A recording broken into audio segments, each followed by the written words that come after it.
Thank you, Senator Blumenthal. Next up, we have Senator Kennedy and then Senator Hirono.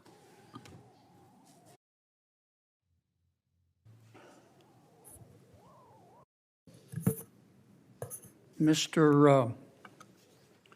Berchtold, am I saying that right?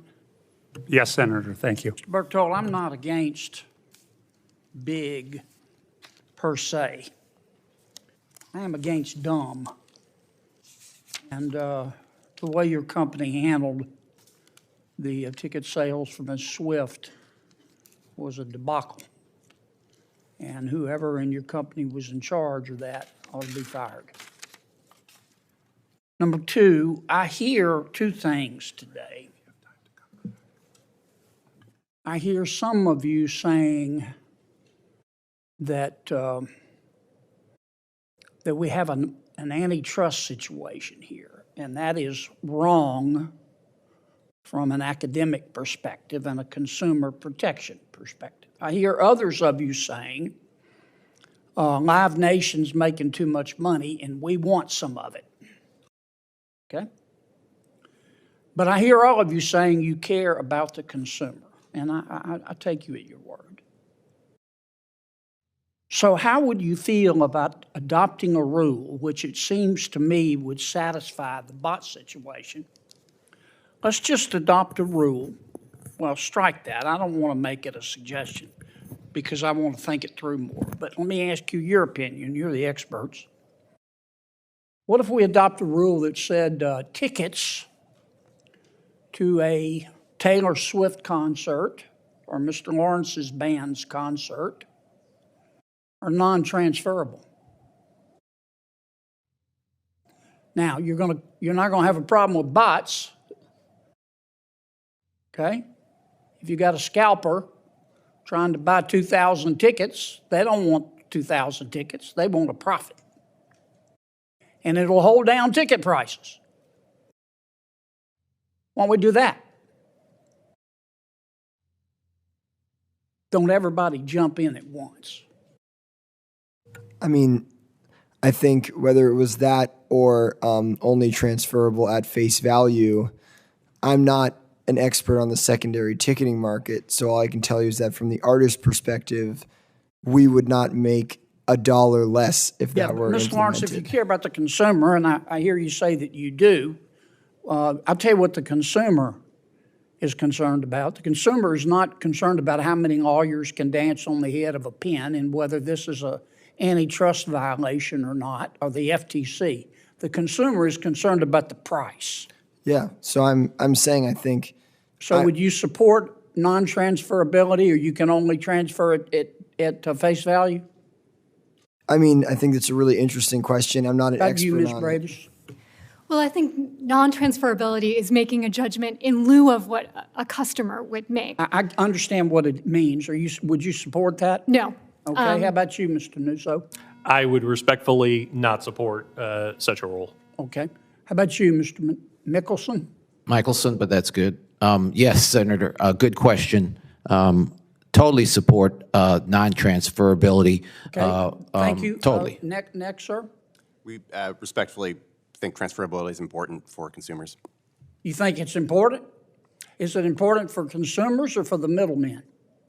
Like, let's say I'm going to a show with Jerry and I buy the tickets. I want to be able to send that ticket to Jerry so that we can go together.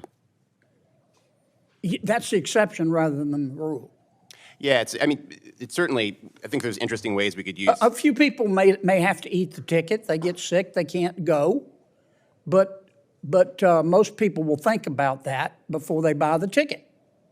Now, if you want to hold down prices, cut out the middlemen and the middle women. You want to cut out bots, make it non-transferable or transferable only at price, at face value. Couldn't a major artist, couldn't a Bruce Springsteen say, whose music I love, couldn't he say, look, I've got market power. I'm going to set this price for the ticket. I'm going to set this price for the service fee, and it's going to be non-transferable. Couldn't an artist do that with market Yeah, power? for sure. Yeah, I think it's an interesting idea, and Problem solved. some artists have done that Problem solved. for sure. How about that, Mr. Burkholdt? Yes, Senator, we would fully support an artist's right to make their shows Didn't ask that. non-transferable. Do you support non-transferability or not? We would support non-transferability, yes. Well, then why isn't a big part of the problem just solved? Okay? If you care about the consumer, you're going to hold the price down. You're going to cut out the middleman. Now, we still have the problem of some of your colleagues say you're making too much money. Some of them say, I hear them say, you're making too much money and we want some of it. I hear others saying, you're making too much money and that's hurting the consumer because those fees get passed on. If you care about the consumer, cap the price. Cut out the bots. Cut out the middle people. And if you really care about the consumer, give the consumer a break. Not every kid can afford whatever it is, $500 to go see Taylor Swift. And I'd like to see Ms. Swift or Mr. Springsteen or some of the other major artists step up and say, you know what? We're going to support non-transferability. And we're going to cap the fees that are added on here. And we're going to make sure that the artist is paid a fair price. Everybody else can make a profit, but you can't make an obscene profit, especially the scalpers. If we do that, now we've done something. Now we've gone beyond how many lawyers can dance on the head of a pin and whether the FTC ought to be involved, and we know fully well that'll happen sometime in the next century. And whether something's a technical violation of the antitrust law, which we have to go litigate. Okay. My work here is done. Senator Hirono. Dr. Litterman, do you believe, based on your observation, you seem to be a very intelligent, well-informed man, based on your observation of Mr. Xi Jinping, that Mr. Xi Jinping will ever do anything that is inconsistent with China's best interests in the name of global climate change? I understand that China has a federal carbon tax. Okay. Yeah, but faced with a policy, okay, where China does something that's not in its best interest, but it does it because it's in the global best interest. Do you think President Xi would do that?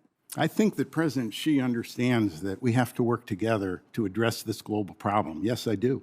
And it will be in the best interest of China to work with the United States to address this problem. So you think the answer is yes? I think the answer is that it's in China's best interest to work with the rest of the world to address this problem, as it is in the United States' best interest to work with the rest of the world to address this problem, to create harmonized incentives to reduce emissions. Do you believe in the tooth fairy? No, sir. Do you believe in the Easter Bunny? No, sir. Do you believe that Jimmy Hoffa died of natural causes? No, sir. Okay. Next, followed by Senator Broughton. And for the record, for people who came late, we actually have a third witness who happens to not be visible because he's with us electronically, but it's Mark Carney, who was the former chief of the Bank of Canada and the Bank of England. Thank you, Mr. Chairman.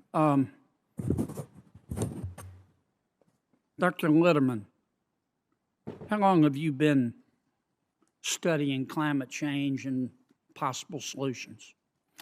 Studying, well, you know, I was the head of risk management at Goldman Sachs. I didn't worry too much about climate change at that time. If you would, Doctor. How many years? Let's say 15. All right, how about you, Dr. Holtz-Eakin? About 25. Okay. Dr. Litterman, how much will it cost to make the United States of America carbon neutral by 2050? I don't know, sir. So you're advocating we do these things, but you don't know the ultimate cost? Yes, absolutely. I certainly don't know the ultimate cost, and it's very uncertain. It depends on innovations. It depends on. I understand. I'm just trying to lay a foundation here to understand your expert testimony. Dr. Holtz-Eakin, do you know how much it will cost to make the United States of America carbon neutral by 2050? Depends how you do it. If we do it all in the federal budget with directed things, it'll be Public and super private expensive. dollars. Sorry? Public and private dollars. It's ultimately private dollars anyway. Yeah, I agree. So how much? You're going to look at $50 trillion. $50 trillion. Okay, thank you.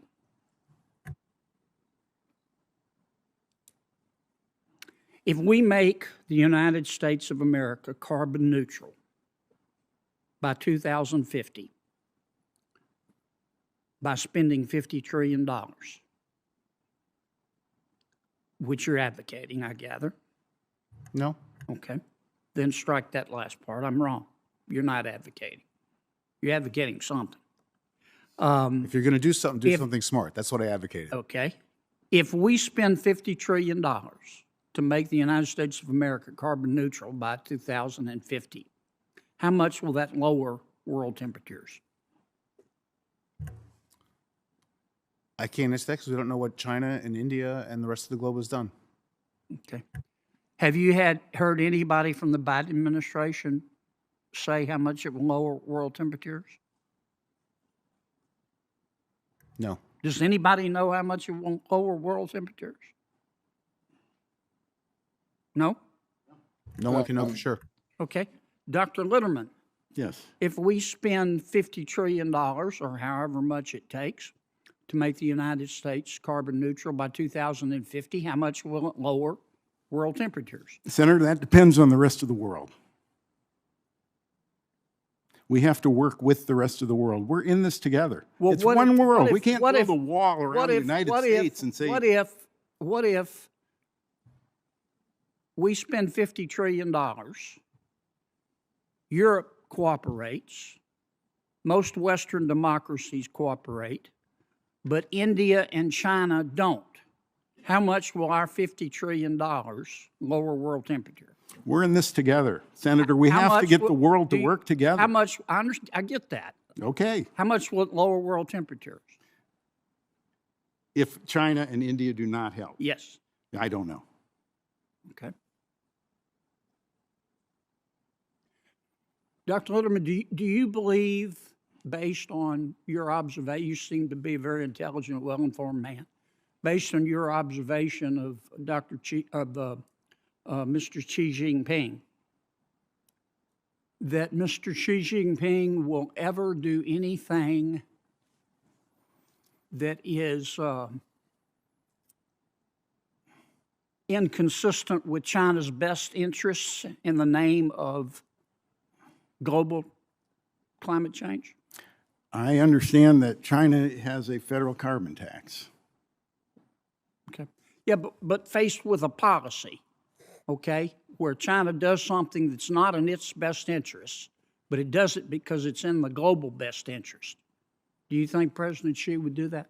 I think that President Xi understands that we have to work together to address this global problem. Yes, I do. And it will be in the best interest of China to work with the United States to address So you this think problem. the answer is yes? I think the answer is that it's in China's best interest to work with the rest of the world to address this problem, as it is in the United States' best interest to work with the rest of the world to address this problem, to create harmonized incentives to Do reduce you believe in the emissions. tooth fairy? No, sir. Do you believe in the Easter bunny? No, sir. Do you believe that Jimmy Hoffa died of natural causes? No, sir. Okay. Thank you, Mr. Chairman. Senator Braun. Thank you, Mr. Chairman. I've been here first. Thank you, Mr. Chairman. Thank you all for being here today. Chairman Barr, we, the Federal Reserve, rather, stress tested 34 banks in 2022. Is that correct? Senator, I don't have the exact number in front of me, but that Well, sounds, I have your report. that I have sounds your correct. report. It says 34. And the cutoff was $100 billion. Is that right? Yes. Okay. You didn't stress test Silicon Valley Bank, did you? No, under the Federal Reserve Board's rules that were put in place for transition into the stress testing, it takes a while for a firm to be considered above the threshold. They need to have a rolling four-quarter average. Did you stress test Silicon Valley Bank in 2022? No. Okay. Silicon Valley Bank had $100 billion, more than $100 billion in assets at the end of 2021, did it not? Senator, as I was explaining, the transition rules in place at the time require a rolling four-quarter average to be above that amount. Okay. And then if the firm happens to be in a year that isn't the year that, since it's an every other year test, that a test is running, then it waits till the next year. So for Silicon Valley Bank, that would have meant 2024 would be its first stress test. But the point is, you didn't test Silicon Valley Bank. We did not apply a stress test to Silicon Valley Bank. It was, of course, using its own stress test. Did you have the authority to do it? Under our existing regulations, no. We would have to change our regulations to have that authority. Under the Congress's amendment to Dodd-Frank, Senator Crapo talked about it, 2155, Section 252.3. Isn't it a fact that we gave the Federal Reserve the authority to stress test Silicon Valley Bank? Under that legislation, the Federal Reserve could have put in place a rule defining the word periodic, but you in a different way than was done. Right, but you didn't, did you? The Federal Reserve did not do that. Okay.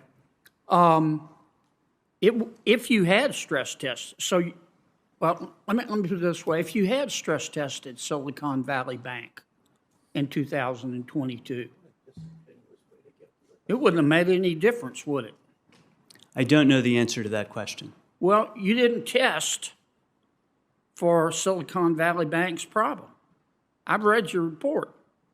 You stress tested these 34 banks for falling GDP, spike in unemployment, and defaults in commercial real estate. Isn't that correct?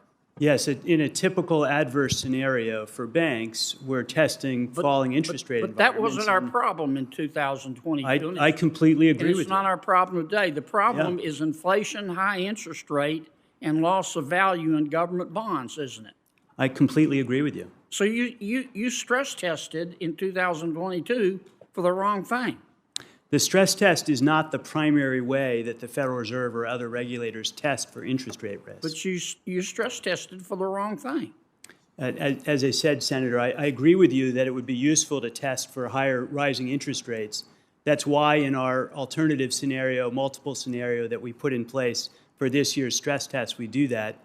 These decisions were made before I arrived, but I agree with you that it would be better to do that. But it's like somebody going in for a test for COVID and getting a test for cholera, isn't it? I don't know enough about either of those tests to know.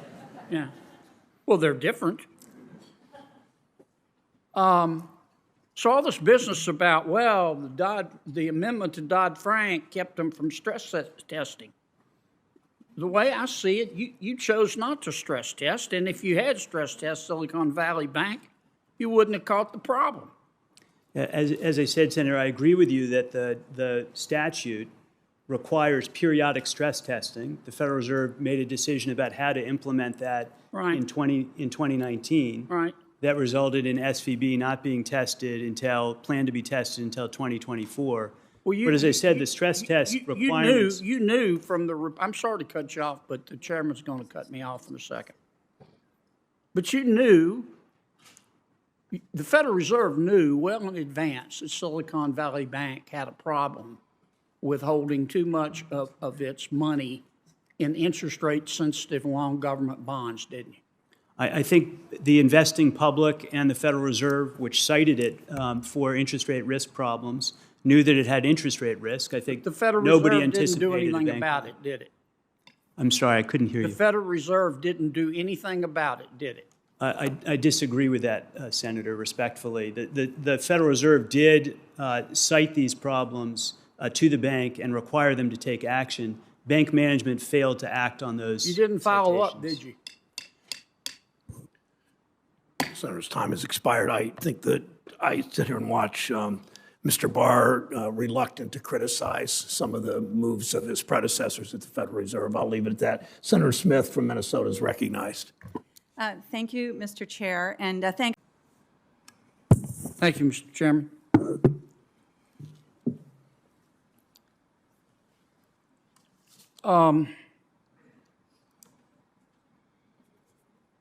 Dr. Yagan, yeah, am I saying your name right? Tell me, if you were king for a day and you could rewrite America's tax code, tell me the 3 changes you would make.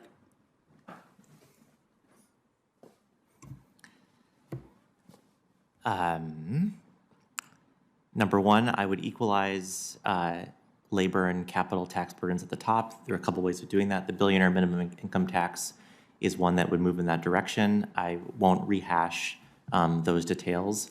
Senator Johnson actually talked about a corporate tax integration type. What's number 2? Sure. Number 2, part of closing the labor and capital disparity is closing the Gingrich-Edwards loophole. And number 3 is ending abuse of trusts. So the estate tax has been eviscerated. Many of those, you take assets that you know are worth a lot. Right now they're purportedly worth a little because you haven't taken your company public. You put them into a trust, it explodes. Do you support a wealth tax? Do you know what I mean by wealth tax? I do know what you mean by wealth tax. The billionaire minimum income tax taxes income, and that I think is the way forward in that space. Well, let me be a little more precise. Do you think appreciation of assets that are not sold, unrealized gain, should be taxed? I think you should have to prepay tax on it that will eventually be due at sale, gift, or bequest. What do you mean prepay the tax? Sure. So if I have $5 billion of unrealized capital gains, I have $5 billion of taxable income, and I'm currently paying $1.5 billion on that. So that's a 15% overall tax rate. Well, let's don't complicate this. I want to understand Sure. what you're saying. Let's suppose an American owns a piece of real estate they inherited from their father or their mother. And it was, when they inherited it, they got to step up in basis. It's worth $100,000. And all of a sudden, the interstate came through. And the property is now worth $1 million if they sell it. But they don't plan to sell it. They're going to leave it to the kids. Do you think that Americans should have to pay tax on the unrealized gain, the increase in value? In general, no. At that level of wealth, for example, housing. You think only wealthy people should? At the very top, it's hard to tax, But let me be sure I understand what you're saying. All right, let's suppose that's not just an average American. Let's suppose that's an American. What do you define as rich? In the minimum income tax, it's $100 million of wealth or more. Okay, so you think if you're really wealthy, you should have to pay a tax on your unrealized gain? I think you should have to partially prepay if you're liquid, if you have liquidity to pay. Do you think somebody? Why can't you economists answer questions? Should any American have to pay tax on unrealized gain? Why can't you just answer me? Yes, there are some who should. Who? The ultra wealthy who have liquidity should prepay some tax. What if they don't have liquidity? They should not have to pay, and they will owe at sale, bequest, or gift. So if you have cash, you ought to have to pay, but if you don't have to pay? To prepay. I have in my testimony, there are examples of how this works so that you can preserve incentives to build a new company, take it public. Okay. What do you think, Dr. McBride? Do you think we should start taxing unrealized gain? And what do you think that'll do to the economy? Well, I have several concerns about the approach. The first of which is it's completely untested. It's never been tried in this country. We have more than 100 years of history with the income tax. And Europe's tried it, haven't they? No, they've tried wealth taxes. Yeah. Their experience How'd that with turn wealth out? taxes has How been did that turn out? bad. It Why is resulted that? in a lot of taxpayers exiting the country, for one thing. In France, for instance, other countries that have tried it. And you suddenly lose a big chunk of your tax base that you're trying to tax there. We have that option in this country as well. The result has been that most of those countries in Europe that have tried a wealth tax have rolled them back, Yeah. including France, because they were administratively challenging. The basic challenge is what you're describing, trying to value assets without real market transactions. So this is a valuation dispute. It means we get the IRS engaged in yet another challenge. They're currently doing this with the estate tax. Those estates that are subject to the estate tax, those valuation episodes can go years and years and years. Can I have 30 more seconds? Proceed. Dr. Is it Clausing? Clausing? Yes. Yeah. Why do you and Dr. Yagan, why do y'all want to punish wealthy people? I think I can speak for both of us that we're not interested in punishing anyone. We're interested Well, in you're having interested a in taxing fiscal the hell out of them system. more than anybody else. I think the what makes you think that making tax policy on the basis of class or status makes sense? I think it's a very American phenomena that throughout the history of the income tax, we have valued progressivity, and our current income tax does that. We used to rely on things like tariffs to raise revenue. Tariffs are regressive consumption taxes that disproportionately hurt the poor.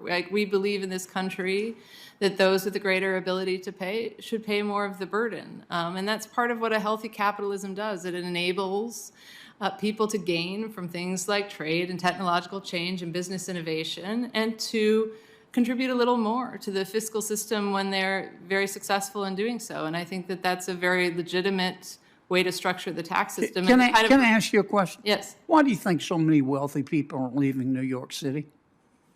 New York City is, an incredible city of innovation, immigration, entrepreneurship. Yeah, but why are so many wealthy people leaving?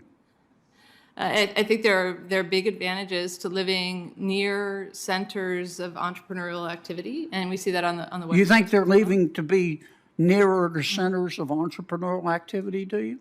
Well, I don't think there are a lot of people, fleeing New York City. That New York City has. Sure, there are. There are thousands. I mean, there've been study after study after study. Why are so many wealthy people leaving New York City? I think there's an enormous number of wealthy people who are in New York City and continue. But why are so many leaving? I can't speak to why particular people. I can tell you why. It's taxes. You know that as well as I do. It's taxes. I think if you look at the economic. Some of it's crime, but most of it is taxes. Well, people vote with their feet. The same reason that people are leaving California and moving to Austin. If you look at California, it's one of the most successful economies in the world, and it continues to be so. It attracts people. But they're losing people. I don't think it's in any danger of decline, nor is New York City. And these are very vibrant places. I don't think we're going to ever agree. Reasons. Yeah. I don't think we're going to ever agree. But I appreciate the time of all three of you. Thank you. To be fair, there also are people moving the other way. There are people who move to New York. They just don't all leave from New York. It's a two-way street in and out of New York. And it's a two-way street between Austin and California. People leave Texas and go to California, and some of them do very well. Well, that's true, Sheldon, but I can show you study after study after study, as you well know, and as the professor knows. It shows that people are leaving high-tax states and moving to low-tax states. All you have to do is well, they also leave. All you have to do is look at the demographics. Pick the 9 states that have, say, a state income tax, and compare that, or that don't have a state income tax, and compare that to the states that do. It's called tax avoidance, and there's nothing wrong with it. It's perfectly legal. People have different preferences. If you look at where immigrants choose to live in the United States, they often go to those same places that you were talking about. So I do think that, there's movement in both directions. Yeah, but here's my point. Here's what I think rational people do, and here's what I bet all three of you would do, and I bet Sheldon would do it because he's a smart guy. Okay, if he won the lottery tomorrow and won $10 million and paid his taxes and has $6 million left, he's going to at least consider, you are too, moving to Florida because No, I they don't have a wouldn't. state income tax. For the record, no, I wouldn't. Never crossed my mind. Well, most rational, well, I don't mean you're irrational, Sheldon, you know that. But, It can be quite rational to not want to live when in you're Florida right liquid, now. when you're liquid, and you don't have to pay a 6% off the top versus 0%, it's a rational economic move, is it not? I agree. It's rational. I mean, the thing about taxes that we're talking about is they're a cost or a price, and so claiming that this cost or price doesn't matter is essentially throwing out the very basic law of demand, the basic fundamental idea in economics. That prices matter, that costs matter. See, this is what this always boils down to, and there's no way we'll ever agree, okay? But at least two of you believe that government, all things being equal, can spend a dollar better than people can. And that's your this is America. You can believe that. For the record, that's not in their testimony. I just don't agree with you. I think people can spend the dollar better, all things being equal. And all you have to do, if you know the history of government, you know that I'm right. But I don't expect you to agree with me because you're professors. Okay? Thanks, Sheldon. Always entertaining. Senator Kennedy, thank you so much for being here. Thank you, Mr. Senator Chair. Kennedy. Thank you, Mr. Chairman. Thank you all for being here today. Professor Goodwin, help me understand your point of view. I think this is a yes or no question. Do you support it being legal to abort an unborn child up to the moment of birth? Senator Kennedy, it is not a yes or no question. I support women like Ms. Zarowski. Women across no, this ma'am, I don't. I think it is a yes or no question. No, well, Let me answer. If there were a law that's, I'm just trying to understand your perspective, and I'm not accusing you of this. Of course not. But you know, people sort of talk around this issue. If there were a bill that said that a woman has an unfettered right to abort an unborn baby for any reason up to the moment of birth, would you vote yes or would you vote no? Senator Kennedy, I refuse to be shackled by your question. What I have answered is that there are conditions that occur during pregnancy. You don't know whether you would vote yes or no? There are conditions during pregnancy that mean after 10 weeks, No, 14 weeks, I said 20 unfettered weeks, discretion. 24 weeks, You would conditions you such would as Ms. support. Zarowski. You're here and advocating. I would support her life. I would understand, support her too, personhood. But you're advocating a law. I support her personhood. You're advocating a law that says that an unborn baby can be aborted up to the moment of birth for any reason, are you not? Let me clarify what the 14th Amendment says in the first sentence, that citizens of this United States are individuals that are born. That is what our Constitution says. But why won't you answer my question, Professor? I'm not trying to argue. I just want to understand what your position is, and I think you're afraid to say that you do support that. If you do support it, I think you, just for the purpose of an intellectual discussion, you ought to just say so. For purposes of an intellectual discussion, I'm happy to have that with you. But Well, that's then not the tone of... Could you answer my question? Do you support, please? I mean, you teach. Okay, I'm sure you've had students ask this question. Do you support making it legal to abort an unborn baby for any reason, up to the moment before birth? Senator, let's have that intellectual discussion that you want. We could start if you'd answer my question. I can't go to my next question until you answer that question. I want you to be able to go to your second good. and your Answer third it for questions. me. I do. But as I have explained, there are many different conditions. No, I said during unfettered a discretion, no conditions. I'm making it easy for you. Well, I've already shared with you, Senator, that I get support it. women's I don't want to use person- all my time. You're not going to and I answer support it, Ms. and that is your Orozco's right. But personhood. I would respect you more if you just say, "Here's I'm my sorry answer." that you don't respect I me do very respect much. you, but I said I'd respect you more if you just answer my question. Doctor, tell me how to say your last name. Ms. Dr. Rubenhorst.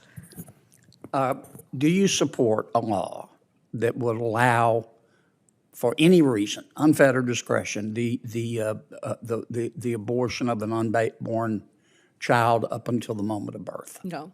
You don't.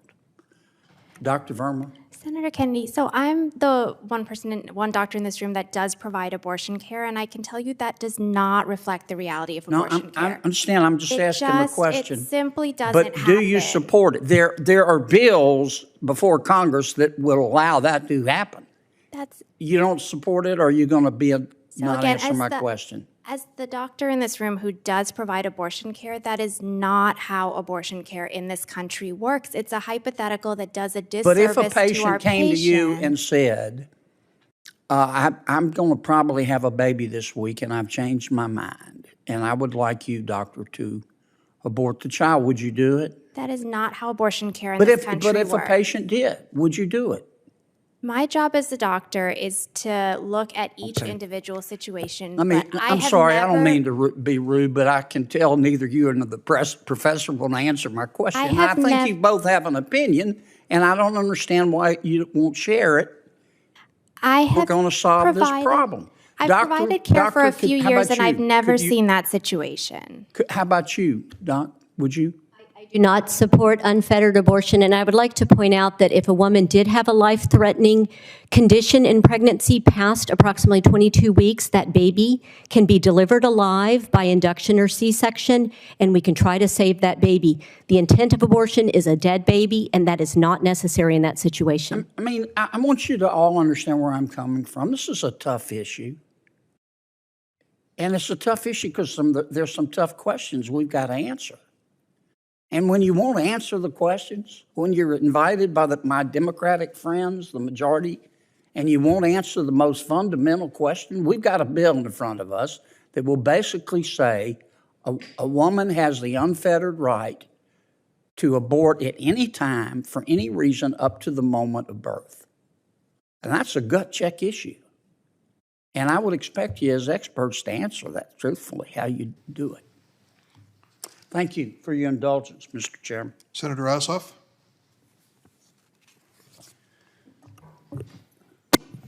Thank you, Mr. Chairman, and thank you to all of the witnesses for joining us and sharing your experiences and perspective. It's been tremendously impactful to hear from you. And Mr. Chairman, I do want to note and acknowledge that we have a Georgia physician with us, and Dr. Verma. Thank you for your work providing health care for Georgia women at a time when of Louisiana is recognized. Thank you, Mr. Chairman. Thank you all for being here. I appreciate your passion. Mr. Tisler, do you think the federal government should be making it more expensive to build affordable housing? Absolutely not, sir. Well, it is. To build a home, of course, I think we can agree on this, requires money. And the people who loan that money, of course, expect to be paid back. And they expect to protect their collateral, which is the affordable home. The mortgagee, or the person who loans the money, oftentimes requires that the homeowner carry insurance. Can we agree on that? Yes, sir. And more, the mortgagee, the person loaning the money, requires the homeowner to carry flood insurance. Yet, while you are here advocating, as we all are, for affordable housing, our federal government, through FEMA, is working as hard as it can to increase the cost of flood insurance. FEMA hired a company called Milliman to write a new algorithm, which Milliman says can look at every individual home in the United States and predict its flood risk over the next 30 years. Amazing. There's just one problem. They won't share with anyone the algorithm. And as a result of that algorithm, national flood insurance costs have gone, I'll give you the national figure, from $808 to $1,808. Now, I'll give you some concrete examples. In my state, we call counties parishes. St. Mary Parish, the median household income is $40,000 roughly. The new flood insurance rate in St. Mary Parish is $5,226 a year as a result of FEMA's actions. That doesn't include homeowners. That doesn't include property taxes. That doesn't include liability insurance. That's flood. Now, how can you build an affordable home for someone when they have to pay half of the cost of the home, when you add up all this insurance they have to carry, in insurance? Senator, I can't speak to FEMA because I don't know how they arrive at that. Yes, but I guess that was an unfair question. Why aren't the three of you, I'm not criticizing you, I may make this a general suggestion. Why don't you take a look at what FEMA's doing to the cost of building an affordable home in America? Because you're not going to have any. There's no free lunch, and you don't get one now. I mean, they're making it impossible to build affordable housing in America. And I think the three of you respectfully ought to take a look at that and the impact on affordable housing in our country. Ms. Ginnell, did I say your name right? It's Yantel. Thank you. Yantel, I'm sorry. You talked about zoning. Mm-hmm. Let's take California, for example. I don't mean to pick on California. I love California. It's a beautiful state. It's very expensive to own a home there. Can we agree on that? Yes. So people, when they buy a home, working people, poor and middle class, not many people poor can afford to buy a home, it costs so much that their home becomes their 401k. They can't save anything. I mean, they have to put the money into equity in their home. And so they want to protect the value of that home. And they communicate that to their elected officials. So their elected officials, despite what they say, make it very difficult through their zoning decisions to build affordable housing, despite their left of center politics. Isn't that what's going on? That's absolutely true. And California is a prime example of what happens when very restrictive local zoning ordinances prevent the construction of any type of housing, multifamily housing, and especially affordable housing. And the result is that it drives up costs for everyone, and it certainly squeezes the lowest income renters the most. But California is not alone. This is a pattern that... No, but it's the best example, isn't it? It is a prime example, yes. Okay. Thank you, Mr. Chairman. Dr. Is it Clausing? Clausing? Yes. Yeah. Why do you and Dr. Yegan, why do y'all want to punish wealthy people? think I can speak for both of us that we're not interested in punishing anyone. We're interested Well, in you're having interested a in taxing fiscal the hell out of them system. more than anybody else. I think the what makes you think that making tax policy on the basis of class or status makes sense? I think it's a very American phenomena that throughout the history of the income tax, we have valued progressivity, and our current income tax does that. We used to rely on things like tariffs to raise revenue. Tariffs are regressive consumption taxes that disproportionately hurt the poor. Like, we believe in this country that those with the greater ability to pay should pay more of the burden. And that's part of what a healthy capitalism does. It enables people to gain from things like trade and technological change and business innovation, and to contribute a little more to the fiscal system when they're very successful in doing so. And I think that that's a very legitimate way to structure the tax system. Can I ask you a question? Yes. Why do you think so many wealthy people are leaving New York City? New York City is, an incredible city of innovation, immigration, entrepreneurship. Yeah, but why are so many wealthy people leaving? I think there are big advantages to living near centers of entrepreneurial activity, and we see that on the West. You think they're leaving to be nearer to centers of entrepreneurial activity, do you? Well, I don't think there are a lot of people, fleeing New York City. That New York City has. Sure they are. There are thousands. I mean, there have been study after study after study. Why are so many wealthy people leaving New York City? I think there's an enormous number of wealthy people who are in New York City and continue. But why are so many leaving? I can't speak to why particular people. I can tell you why. It's taxes. You know that as well as I do. It's taxes. I think if you look at the economic. Some of it's crime, but most of it is taxes. Well, people vote with their feet. The same reason that people are leaving California and moving to Austin. If you look at California, it's one of the most successful economies in the world, and it continues to be so. It attracts people. But they're losing people. I don't think it's in any danger of decline, nor is New York City. And these are very vibrant places. I don't think we're going to ever agree. Reasons. Yeah. I don't think we're going to ever agree. But I appreciate the time of all three of you. Thank you. To be fair, there also are people moving the other way. There are people who move to New York. They just don't all leave from New York. It's a two-way street in and out of New York.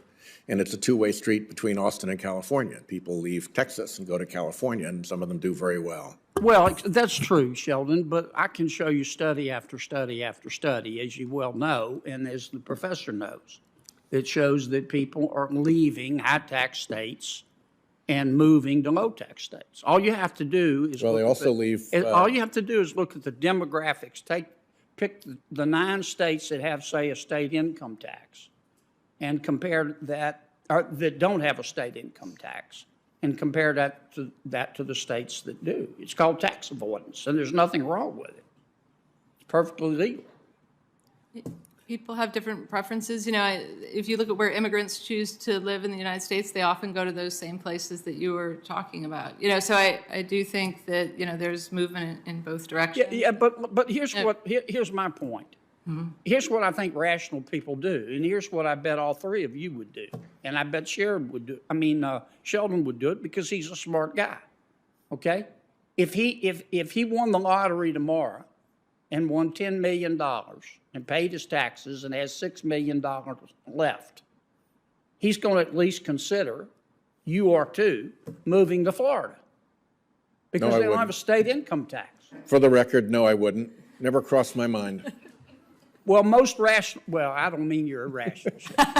You know that. But it can be quite rational to not want to live when in you're Florida liquid, right now. when you're liquid, and you don't have to pay a 6% off the top versus 0%, it's a rational economic move, is it not? I agree. It's rational. I mean, the thing about taxes that we're talking about is they're a cost or a price. And so claiming that this cost or price doesn't matter is essentially throwing out the very basic law of demand, the basic fundamental idea in economics that prices matter, that costs matter. See, this is what this always boils down to, and there's no way we'll ever agree, okay? But at least two of you believe that government all things being equal, can spend a dollar better than people can. And that's your this is America. You can believe that. For the record, that's not in their testimony. I just don't agree with you. I think people can spend the dollar better, all things being equal.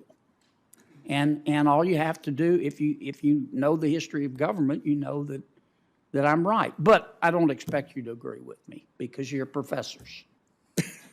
Thank you, Madam Chair. Could you put that up for me right quick? Yes, sir.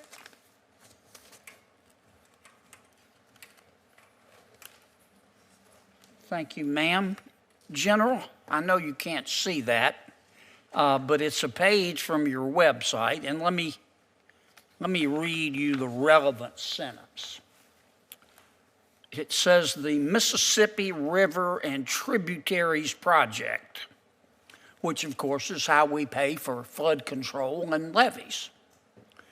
The Mississippi River and Tributaries Project has prevented more than $1.5 trillion, not billion, trillion, in flood damages since 1928, or $95 for every $1 invested. This is from your website. How was this compiled, that data compiled, General?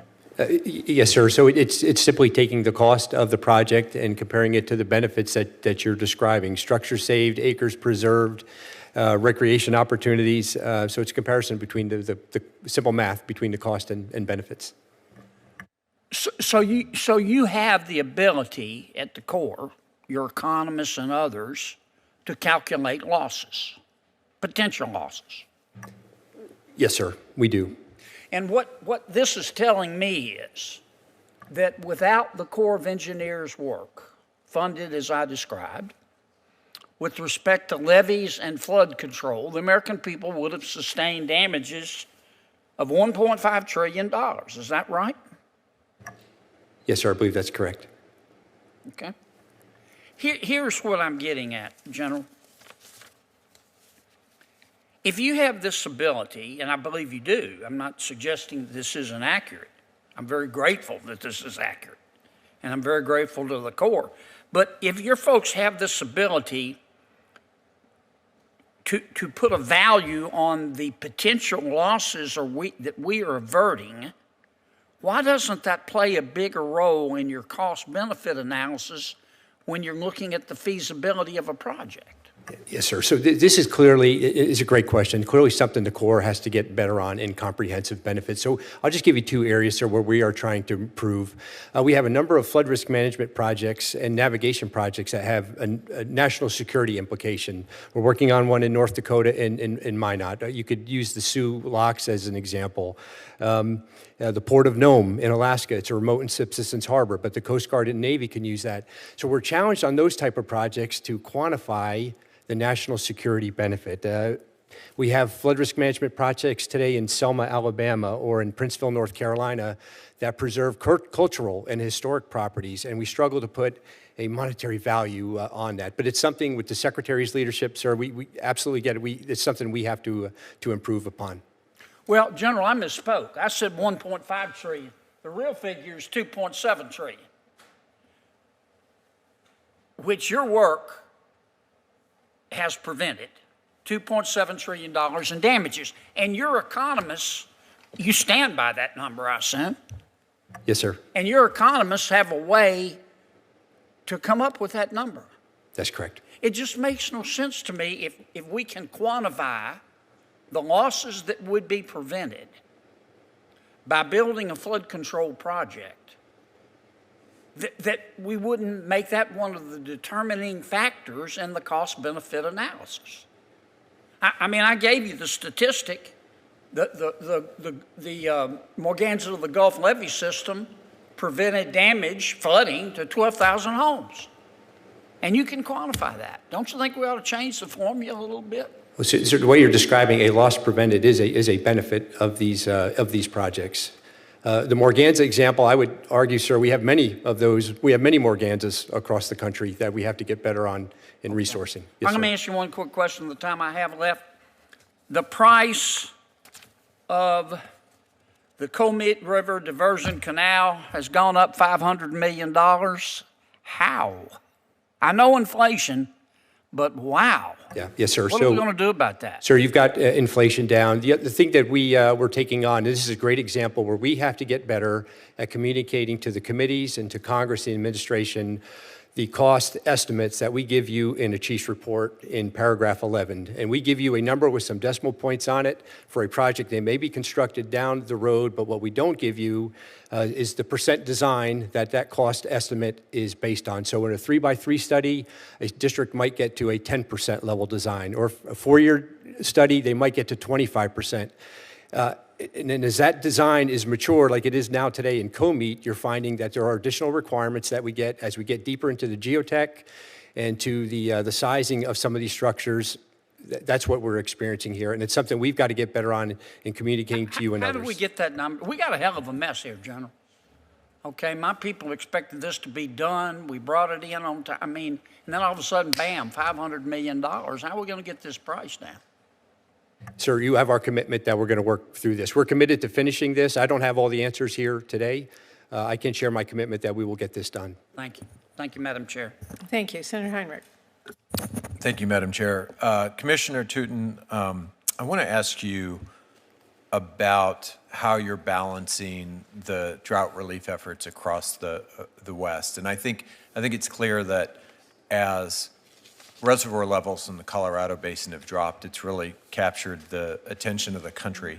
But for the Colorado Basin, on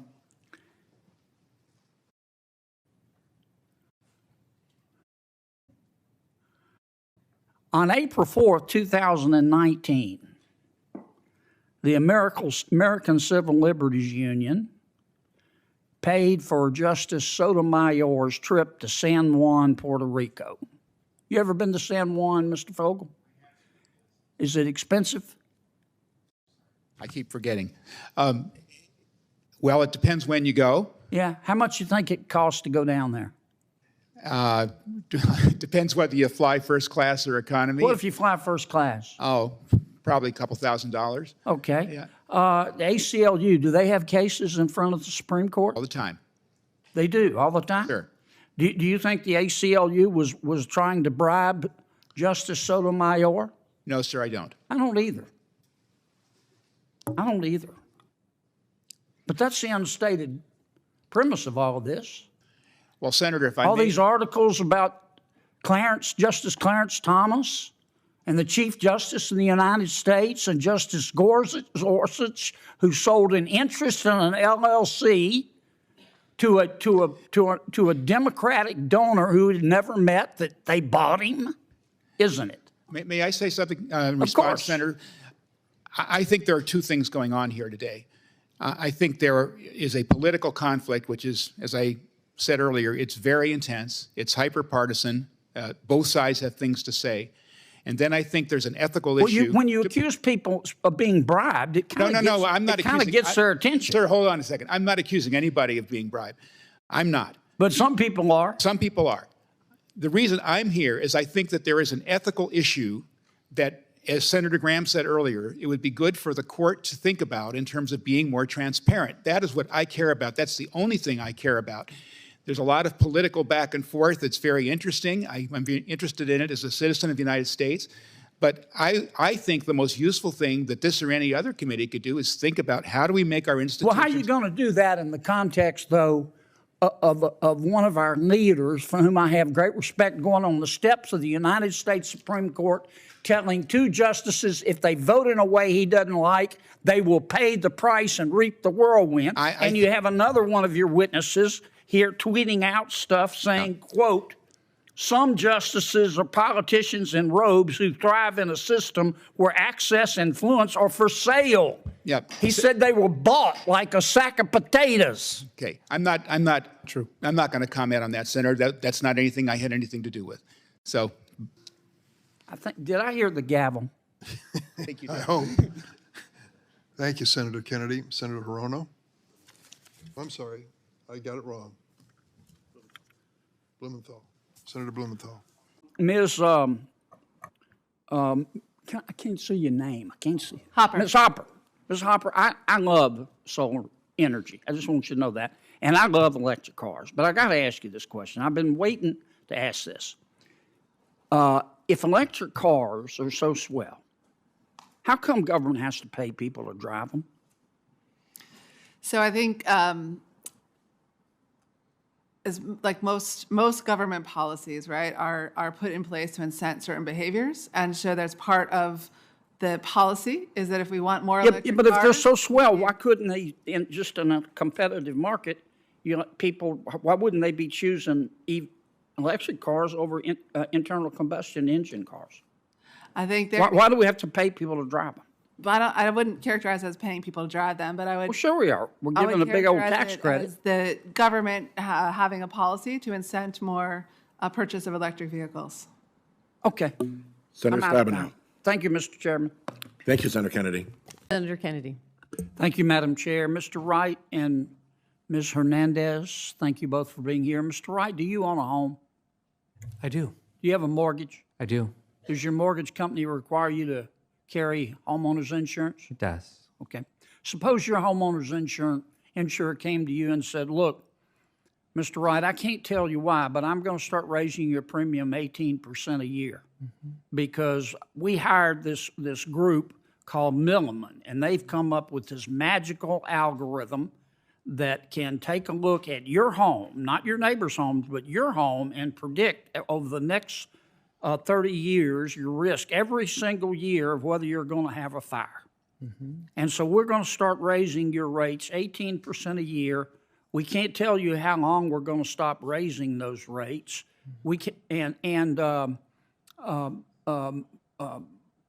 we can't explain to you the minimum algorithm because it's secret. If we showed it to you, we'd have to kill you. What would you do? I get increases in the cost Would of you my find insurance. try to find a new insurer? I would ask questions to seek to understand, and I may shop for another insurer. What if you can't shop? What if there are no other insurers, and your mortgage company says no, you've got to take this insurance? Well, Senator, I think that as we look at these dimensions, there are pieces of algorithms, as you speak to, that we should be clear and show folks what those pieces are, and we have to understand that it is not FEMA doesn't. FEMA doesn't. And FEMA has rolled out this program. They won't share the algorithm. There are 500,000 flood insurance policies in America. 10% of them are in my state. My people don't have $1 million mansions on the Gulf. These are working people. And their mortgage company requires them to carry flood insurance. Is the only way to get it. For example, in Cameron Parish, the average new cost of flood insurance there is $4,454. The median household income is $48,000.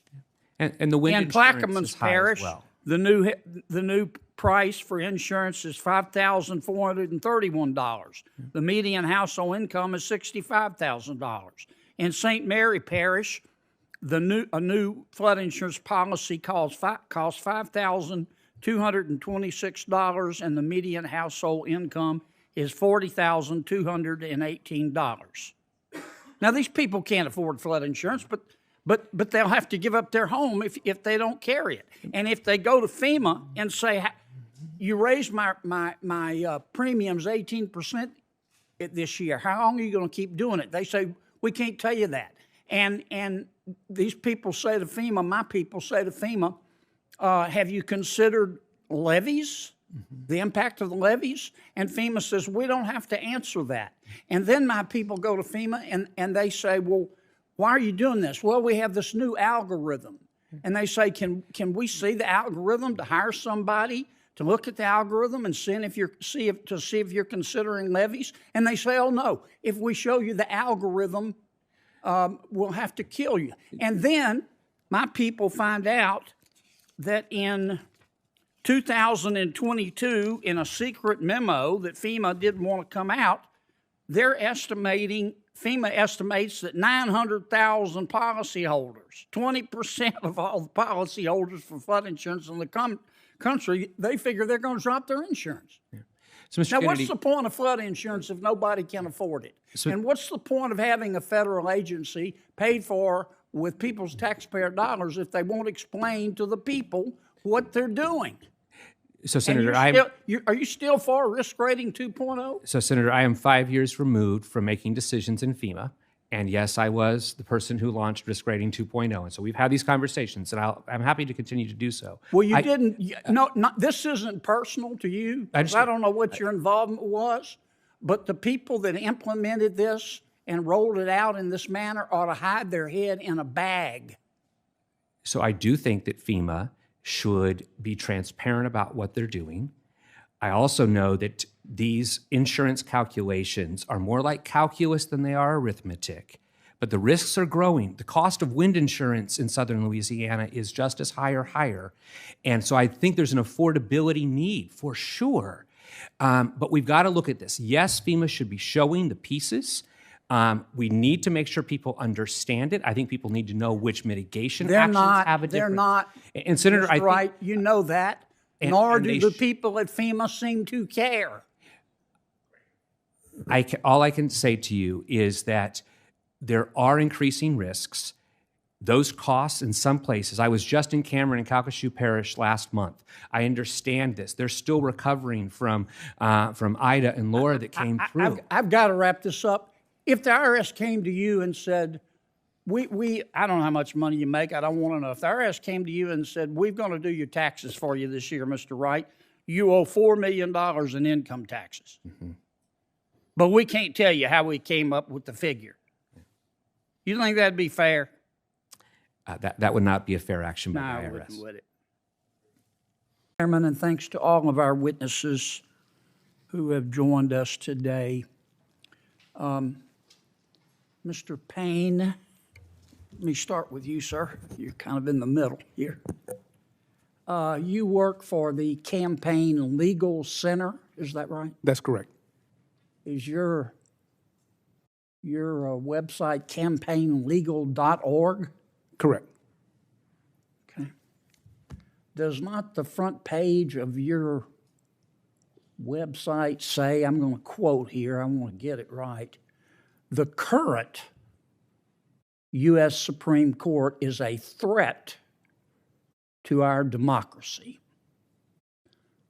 The current U.S. Supreme Court is a threat to our democracy. Did I read that right? What I can say is that our organization... But is that on your website? I am not certain exactly what's on the website. Here it is, right here, Okay. big as Dallas. What that refers to is the voting rights voting rights cases of the Supreme Court.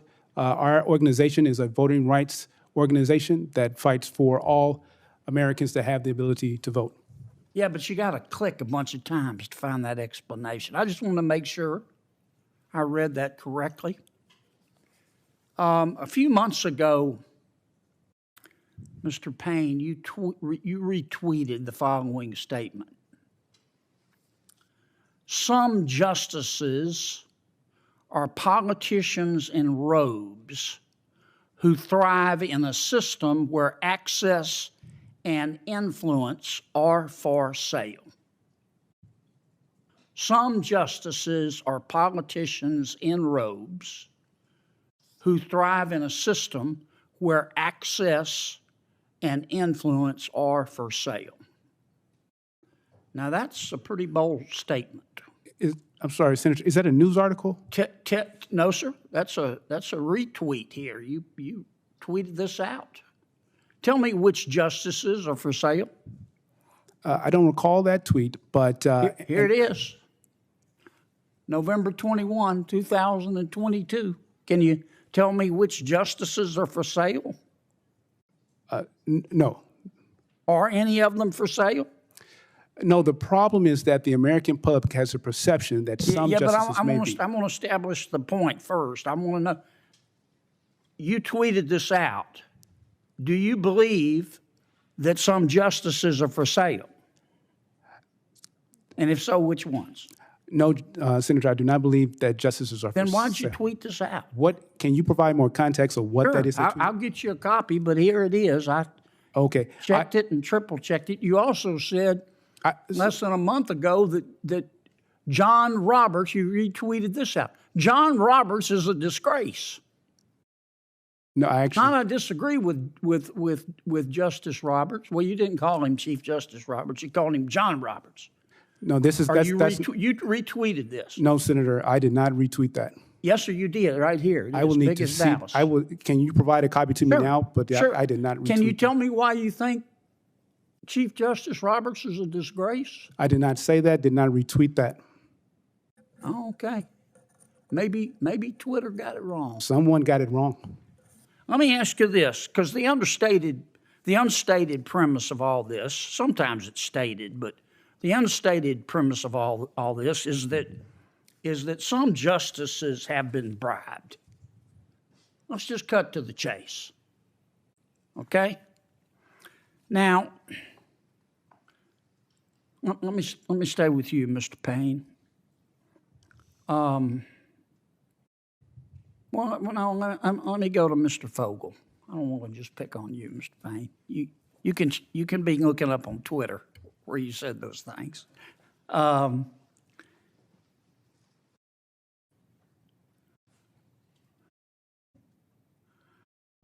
April 4th, 2019, the American Civil Liberties Union paid for Justice Sotomayor's trip to San Juan, Puerto Rico. You ever been to San Juan, Mr. Fogel? Is it expensive? I keep forgetting. Well, it depends when you go. Yeah. How much you think it costs to go down there? Depends whether you fly first class or economy. What if you fly first class? Oh, probably a couple $1,000s. Okay. Yeah. The ACLU, do they have cases in front of the Supreme Court? All the time. They do, all the time? Sure. Do you think the ACLU was trying to bribe Justice Sotomayor? No, sir, I don't. I don't either. But that's the unstated premise of all of this. Well, Senator, if I all may... these articles about Justice Clarence Thomas and the Chief Justice in the United States and Justice Gorsuch, who sold an interest in an LLC to a Democratic donor who had never met, that they bought him, isn't it? May I say something in response, Senator? I think there are two things going on here today. I think there is a political conflict, which is, as I said earlier, it's very intense. It's hyper-partisan. Both sides have things to say.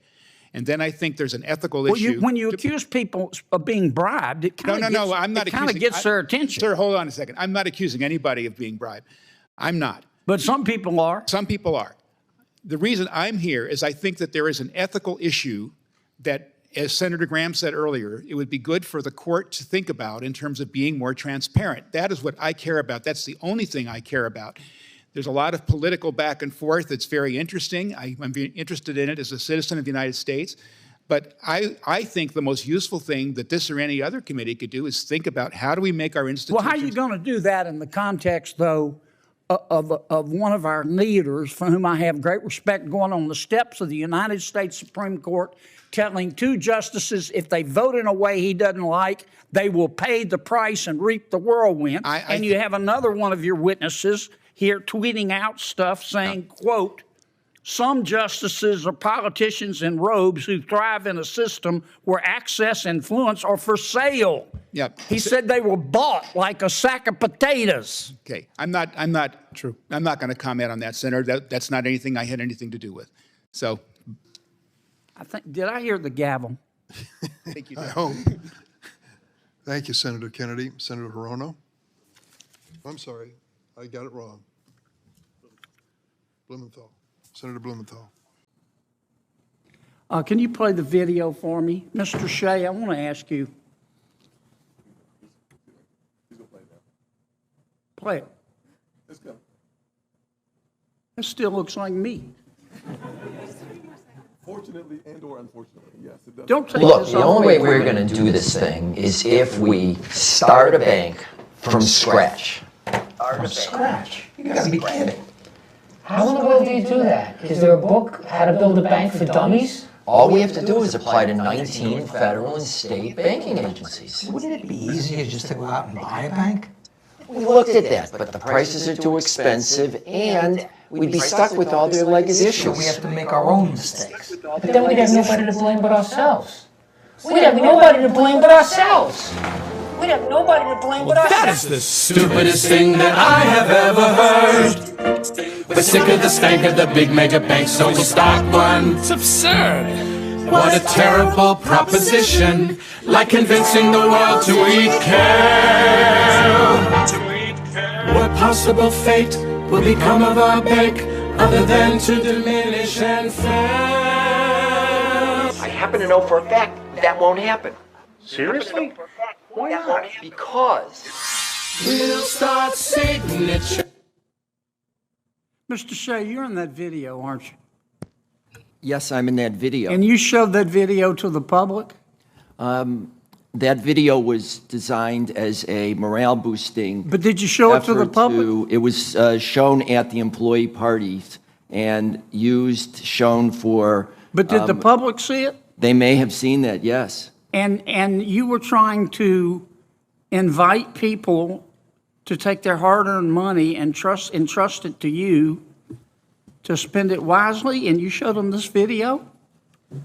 That video had a positive impact on I can employees see your and bank went colleagues broke. who enjoyed watching Your bank went and broke. participating. How much time did you spend? You conducted pronoun seminars, didn't you? What's a pronoun seminar? I introduced a seminar organized by 300 of my colleagues, just as I went to ping pong tell me what it tournaments. is. You spent a lot of time doing pronoun seminars, lecturing people about how they ought to use the right pronoun, gender-neutral pronouns, didn't you? I actually spent no time beyond introducing that Well, I seminar. could show the seminars, but I won't do it. I was. What did that have? Senator Kennedy, your time has expired. Senator Reid from Rhode Island. Thank you very much, Mr. Never Chairman. mind for being here, Mr. Becker. When interest rates go up, the price of government bonds, especially long-term, long maturity government bonds, goes down, doesn't it? Yes. And you don't have to be Einstein's cousin to know that, do you? No, you don't. Okay. Now, your bank had 55% of its assets invested in government bonds, didn't it? Roughly, yes. And the Federal Reserve raised interest rates, didn't it? Yes, it did. And the value of your assets went down dramatically, didn't they? Yes, it did. Okay. And you didn't have hedges, did you? Senator, as previously mentioned, the decision around hedges was made by our Asset Liability Committee. Mr. Becker, you were the CEO of the bank. You didn't have hedges, did you? Senator, there were hedges that were put in place, but I don't recall the details around when they were put in place. You're the CEO, and you had 55% of your assets in government bonds, and you don't know whether you were hedged or not? Senator, as previously mentioned, I don't have access to my SVB documents, so well, I know that, and I wasn't CEO. You weren't hedged. Now, if you'd bought those hedges, that would have cut into your profits, wouldn't it? Senator, I don't know the details of the decisions that the team were evaluating. But if you bought a hedge, the hedge cost money, and it would have decreased your profits, wouldn't it? Do hedges cost money? Yes, they do. And so if you bought hedges, you'd have less money, right? Senator, it depends upon, yes, they would cost money, but it depends upon how the hedges And if were you'd made less money, that would have affected your bonus, wouldn't it?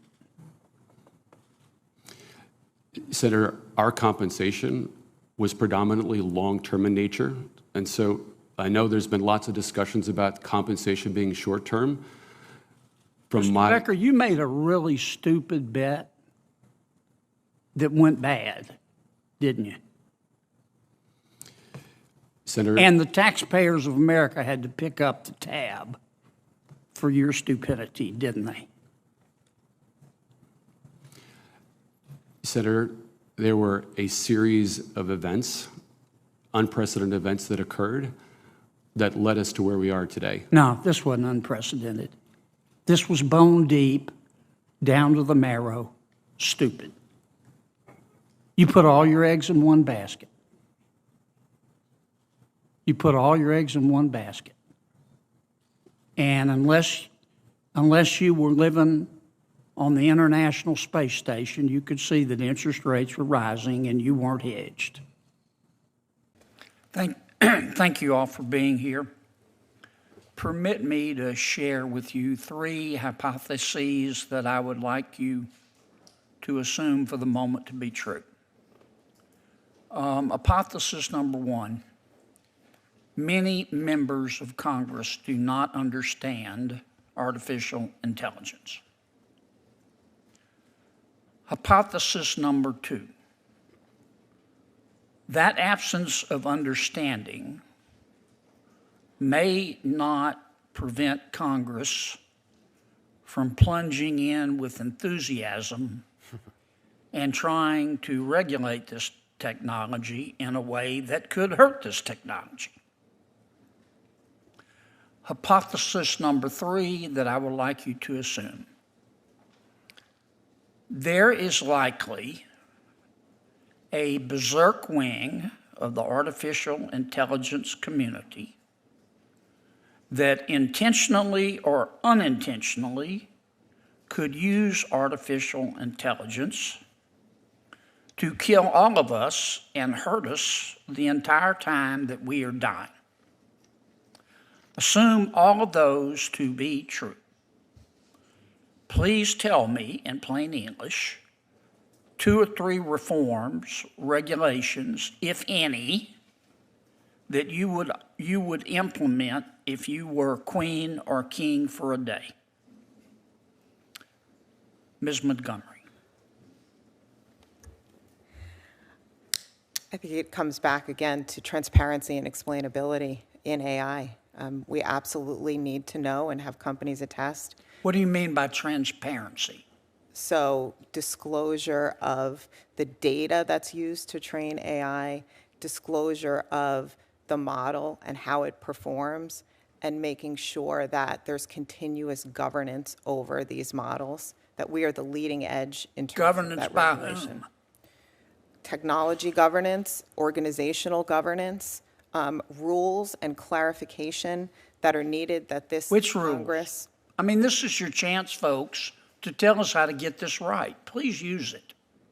Right. I mean, I think, again, the rules should be focused on the use of AI in certain contexts. So if you look at, for example, so if you look at the EU AI Act, it has certain uses of AI that it says are just simply too dangerous and will be outlawed in the Okay, so we ought to first pass a law that says you can use AI for these uses but not others. Is that what you're saying? We need to define the highest risk uses of AI. Is there anything else? And then, of course, requiring things like impact assessments and transparency, requiring companies to show their work, protecting data that's used to train AI in the first place as well. Right. Professor Marcus, if you could be specific, this is your shot, man. Talk in plain English and tell me what, if any, rules we ought to implement. And please don't just use concepts. I'm looking for specificity. Number 1, a safety review like we use with the FDA prior to widespread deployment. If you're going to introduce something to 100 million people, somebody has to have their eyeballs on it. There you go. Okay, that's a good one. Number, not sure I agree with it, but that's a good one. What else? You didn't ask for 3 that you would agree with. Number 2, a nimble monitoring agency to follow what's going on, not just pre-review, but also post as things are out there in the world with authority to call things back, which we've discussed today. And number three would be funding geared towards things like AI constitution, AI that can reason about what it's doing. I would not leave things entirely to current technology, which I think is poor at behaving in ethical fashion and behaving in honest fashion. And so I would have funding to try to basically focus on AI safety research. That term has a lot of complications in my field. There's both safety, let's say, short-term and long-term, and I think we need to look at both. And rather than just funding models to be bigger, which is the popular thing to do, we need to fund models to be more trustworthy. Because I want to hear from Mr. Altman. Mr. Altman, here's your shot. Thank you, Senator. Number one, I would form a new agency that licenses any effort above a certain scale of capabilities and can take that license away and ensure compliance with safety standards. Number two, I would create a set of safety standards focused on what you said in your third hypothesis as the dangerous capability evaluations. One example that we've used in the past is looking to see if a model can self-replicate and self-exfiltrate into the wild. We can give your office a long other list of the things that we think are important there, but specific tests that a model has to pass before it can be deployed into the world. And then third, I would require independent audits. So not just from the company or the agency, but experts who can say the model is or isn't in compliance with these stated safety thresholds and these percentages of performance on question X or Y. Can you send me that information? We will do that. Would you be qualified to if we promulgated those rules, to administer those rules? I love my current job. Cool. Are there people out there that would be qualified? We would be happy to send you recommendations for people out there, yes. Okay. You make a lot of money, do you? No. I'm paid enough for health insurance. I have no equity in OpenAI. Really? Yeah. That's interesting. You need a lawyer. I need a what? You need a lawyer or an agent. I'm doing this because I love it. Thank you, Mr. Chairman. Thanks, Senator Kennedy. Senator Hirono. Thank you, Mr. Chairman. Listening to all of... I want to hear from Mr. Altman. Mr. Altman, here's your shot. Thank you, Senator. Number one, I would form a new agency that licenses any effort above a certain scale of capabilities and can take that license away and ensure compliance with safety standards. Number two, I would create a set of safety standards focused on what you said in your third hypothesis as the dangerous capability evaluations. One example that we've used in the past is looking to see if a model can self-replicate and self-exfiltrate into the wild. We can give your office a long other list of the things that we think are important there, but specific tests that a model has to pass before it can be deployed into the world. And then third, I would require independent audits. So not just from the company or the agency, but experts who can say the model is or isn't in compliance with these stated safety thresholds and these percentages of performance on question X or Y. Can you send me that information? We will do that. Would you be qualified to if we promulgated those rules, to administer those rules? I love my current job. Cool. Are there people out there that would be qualified? We would be happy to send you recommendations for people out there, yes. Okay. You make a lot of money, do you? No. I'm paid enough for health insurance. I have no equity in OpenAI. Really? Yeah. That's interesting. You need a lawyer. I need a what? You need a lawyer or an agent. I'm doing this because I love it. Thank you, Mr. Chairman. Thanks, Senator Kennedy. Senator Hirono. Mr. Carr, I hope the only reason that you're going to appear on CNN is for the quality of your peaches. Senator Kennedy? Thank you, Mr. Chairman. It seems to me that America was born on a farm. And you can't operate a farm without workers. We can't feed ourselves or our world's neighbors without farm workers. And sometimes we need help from neighbors who live in foreign countries. Is that a fair statement, Mr. Costa? Yes, I believe immigrants play an important role. Mr. Costa, do you believe that illegal immigration is illegal? Under the statutes, yes. Okay. Mr. Sakara, am I saying your name right? Do you agree with that statement? Yes, sir. Mr. Costa, what grade, A, B, C, D, F, would you give President Biden's administration on combating illegal immigration? I don't know what grade I would put it. I think they've made some useful improvements, but you know, I think that the border there's so much money going to the border that I think the border is mostly secure. People are mostly turning themselves in. They're not really crossing the border without authorization. You can't give a grade? You're an expert on immigration, and you can't give a grade? Oh, I guess if I had to, I'd probably be about a C, right in the middle somewhere. A C or a D? A C, because they kept some Trump policies in place. They've made some improvements. Right. They're sort of in between. Okay, how about you, Mr. Sakura? Are we grading on a curve, Senator? No, sir. I would be generous and say a D minus. Okay. All right.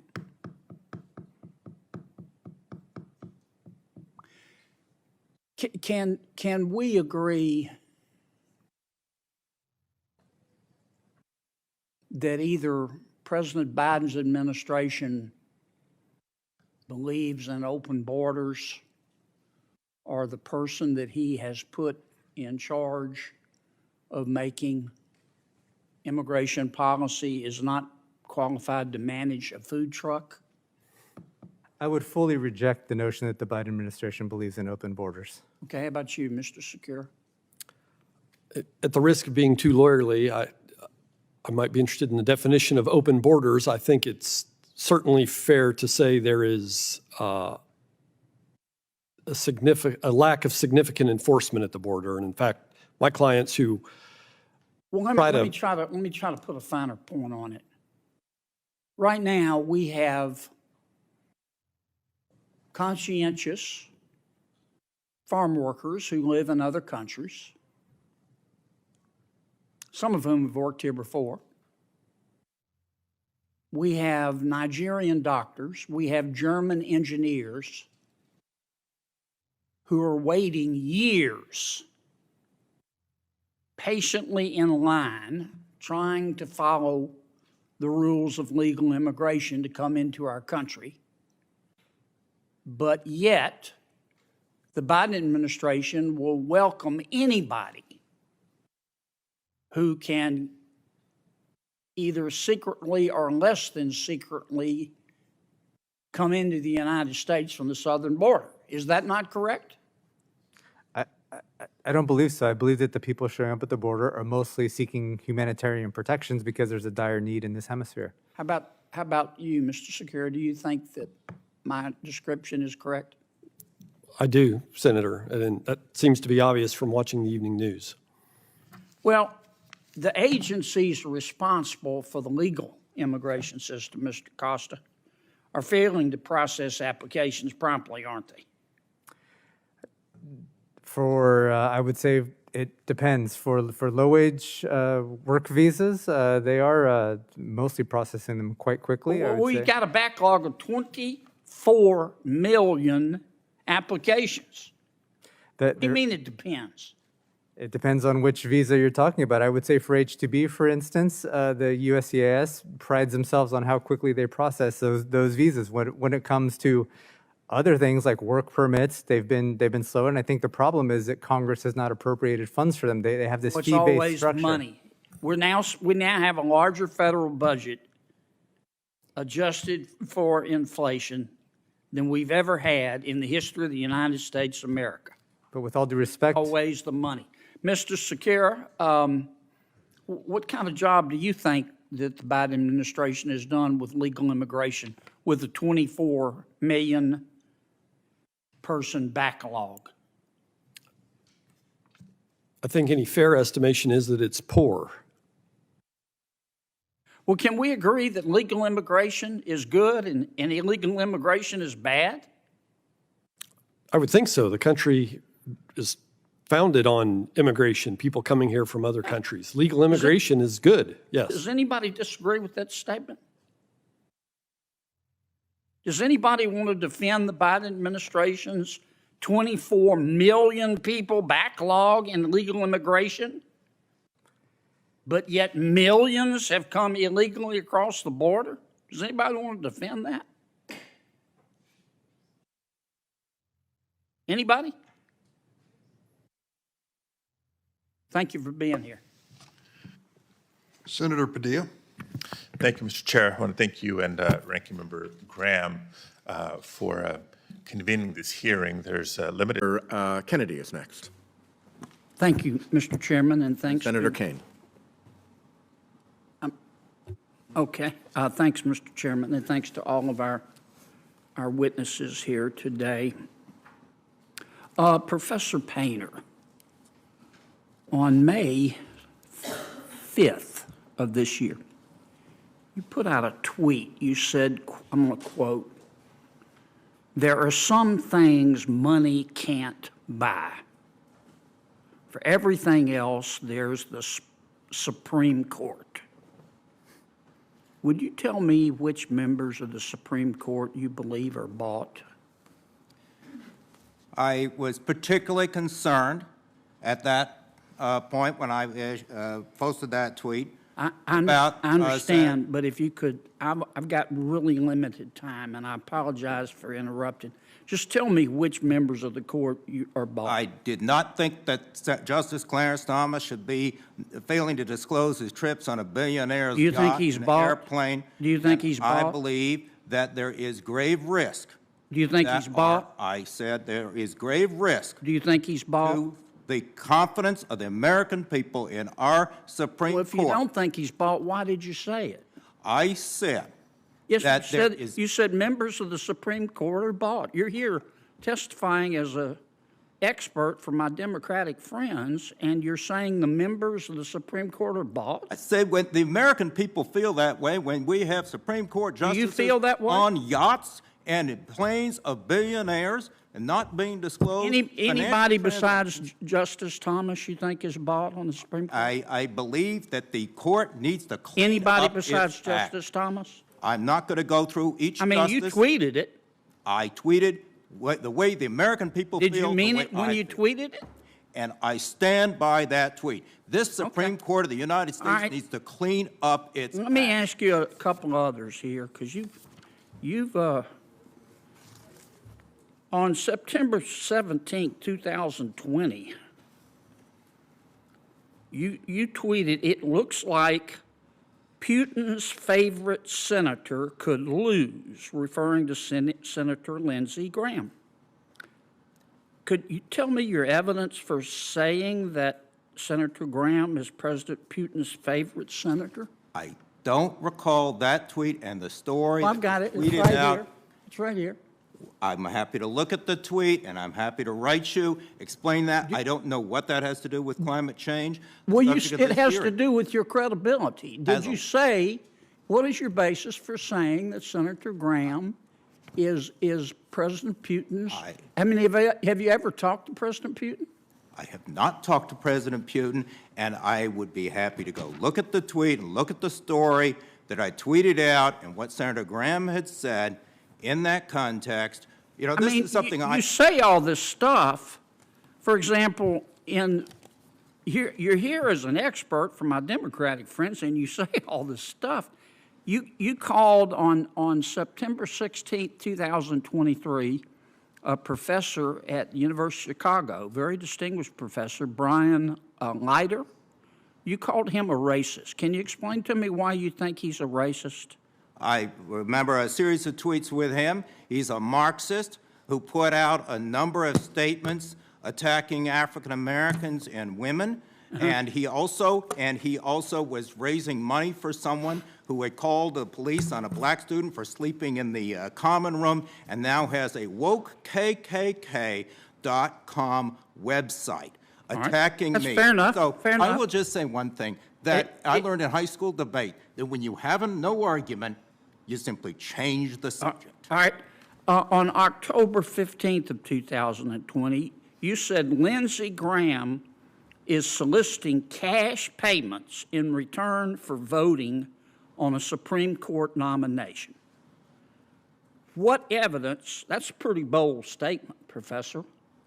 What evidence do you have for alleging that Senator Graham was taking cash in return for one of his votes? I don't recall that specific tweet, Here it but is, I right here. do. Here it is. do recall And I Do you think he was taking cash for one of his votes? I have received campaign. Do you think he was taking cash for one of his votes? I'm answering your question, Senator. I have received solicitations from both political parties. Do you think Lindsey Graham was taking cash for one of his votes? It's a simple question, I have Professor. received cash solicitations for cash on my email. And yes, from both political parties in connection with Supreme Court confirmation votes. Well, I'm out of time, wrong. but let me just say for the record. It's wrong. My aunt's Facebook page has more credibility than you do. I could spend the rest of the day reading your quotes where you make allegations against people and you can't defend them. You've said nothing about climate change. You quoted everybody from a Marxist Senator to King. all sorts of other people. This has absolutely nothing to do with the topic of the hearing, Senator. Senator King.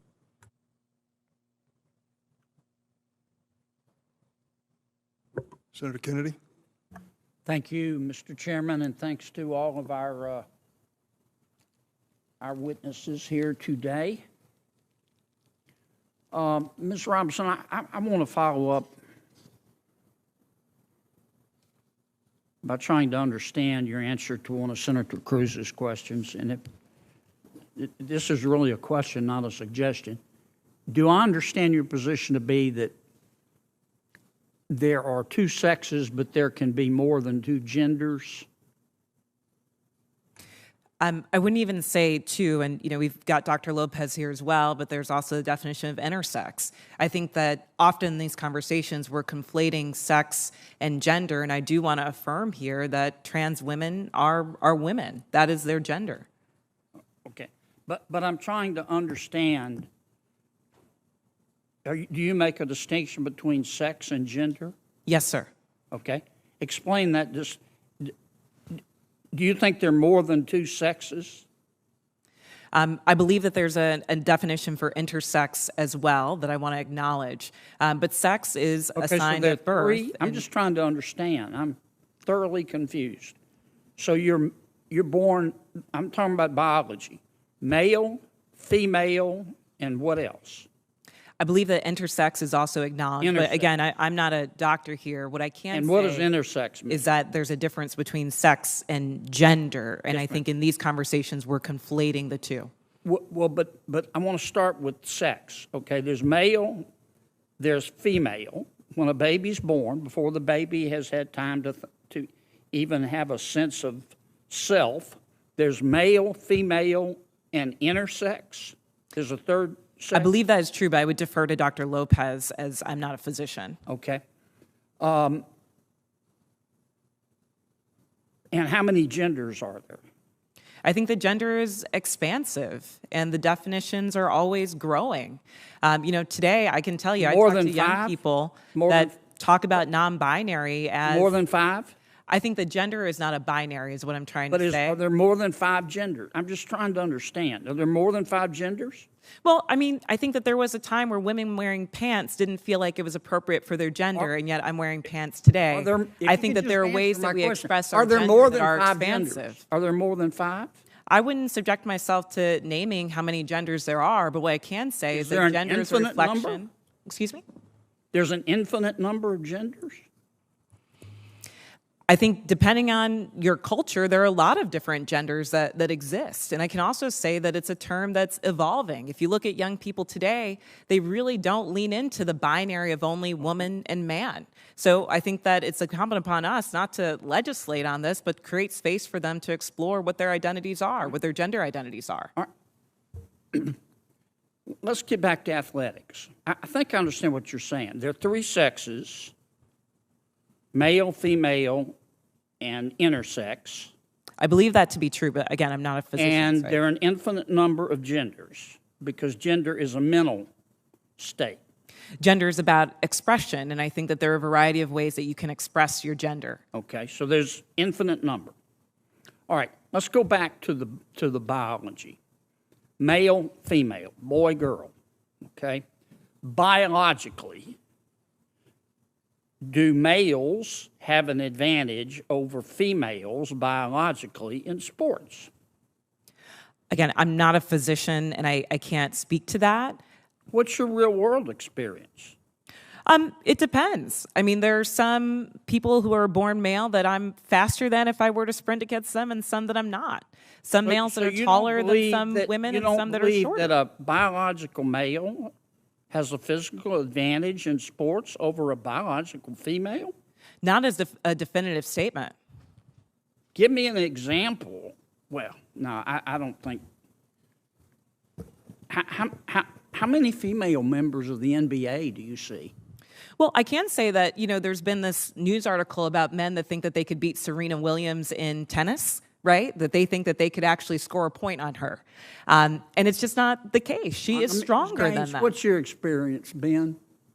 Male, female? Both Serena and Venus lost to the 203rd ranked male tennis player, which they're phenoms for women. My experience, my husband, he swam at University of Kentucky as well. In terms of accolades and in terms of national ranking, I was a much better swimmer than him. He could kick my butt any day of the week without trying. Okay. I just think, Ms. Robinson, I'm trying to understand where you're coming from. I think you lose a lot of credibility when you don't concede that a biological male has physical advantages over a biological female. I mean, I just think that's a proven fact, and you really hurt your credibility. I understand you want the world to be a better place. I do too, and I don't think people ought to be discriminated against because of an immutable characteristic. I don't. And I think that I think everybody ought to be free to be themselves. And what you do in your bedroom or what I do in my bedroom with a consenting adult is nobody's business. But if what I do in my bedroom with a consenting adult, if I decide I want to tell somebody's child about it, then other people have rights too. And I think parents have rights. And I think biological females have rights to be able to compete fairly in sport, in sports. So I really think you hurt your credibility when you refuse to acknowledge that biological males have an advantage over biological females. It kind of makes me wonder about all your testimony. Thank you, Mr. Chairman. Kennedy. I'm sorry, go ahead. What I'm trying to say is that there is not a definitive advantage in all cases. Sir, I don't know if you believe that you could beat Serena Williams in tennis, but I probably think that that's not the case. There are not all cases where all men are physically superior to all women. And at the end of the day, in this conversation, we're not talking about that. We're talking about trans women who are, in fact, women, who deserve to play in a gender that matches their sports, who deserve all the benefits that Ms. Gaines is talking about. And as a cisgender black woman, I can say definitively that my womanhood is not threatened by a transgender person asserting hers as well. Senator Hirono. Thank you, Mr. Chairman. I thank all of the persons who are testifying today. For Ms. Robinson, do you know what... Kennedy of Louisiana is recognized for 5 minutes. Thank you, Mr. Chairman. Thank you for being here, Mr. Chairman, and to your colleagues. Thanks to all of you for giving so much to our country. As you know, our fiscal year, our meaning the federal government's fiscal year, begins October 1. We're in the process of putting together a budget. If we pass a budget, we meaning Congress, passes a budget that increases spending by, let's say, 10%, roughly $650 billion, what will be the impact on inflation? So if it's, it depends on, of course, if it were funded by tax increases or other spending cuts, I guess in your hypothetical, it's not. It's so I think deficit spending at the margin stimulates the economy at the margin. It's a big economy, though. And what will be the impact on inflation? It would probably be a small effect on inflation ultimately, but there would be an effect through stimulation of the economy. It would be more demand, which would, just in general, I'm not commenting on. I know. I'm sort of commenting on fiscal policy here, but nonetheless, there would be an effect on inflation. I'm just asking you about basic economics.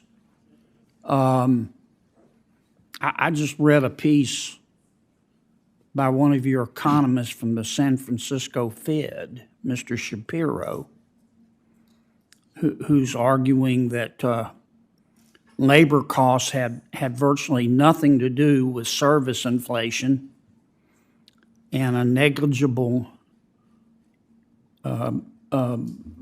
is a negligible factor in broader inflation. And I read this stuff from some of your people, and I just wonder what planet they parachuted in from. If Congress passes a budget, in my prior example, that reduces spending by 10%, roughly $650 billion, what impact will that have on inflation? So that would, you'd have less stimulus for demand, and you'd be cutting programs if you did that, and therefore you'd be slowing the economy down, and the impact would be less demand. Neither of these ideas affects the supply side at all. So less demand would mean less economic activity, less spending, and that would have a negative effect on inflation. Well, more stimulus by federal spending is inflationary. Is that right?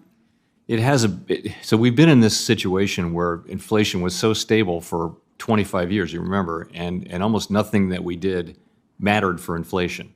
And it's called the so-called flat Phillips curve, where there just wasn't a connection between how tight the economy is and inflation. That does not appear to be the case right now. I think people would say that the Phillips curve is now not so flat, and that there is an interaction between. So that's a yes. I think that's a yes. Yeah, it's Okay. This is the economics, And less spending by government it means less stimulus, which tends to be disinflationary. Is that fair? Yes. Yes. Okay. Let me ask you about the Basel III end game. You know what I'm talking about? I do. There's been some reporting, and of course, not every country has to follow the Basel recommendations. The European Union is not following. They're going their own way, and we're kind of going our own way in America, using the Basel directives as a guidepost. But it's been reported that the Fed's going to raise capital requirements by as much as 20%. Or, excuse me, it's going to raise capital requirements to 20%. Is that right? No, the idea would be to raise them by 20%. In other words, if 20% of whatever current capital requirements are, you would raise it by 20% of the total existing amount. Okay. So if J.P. Morgan's capital requirement right now is, let's say 13%, it would go to 15%? Right, something like that. If that were to be what happens. And this will be for banks $100 billion or more? No.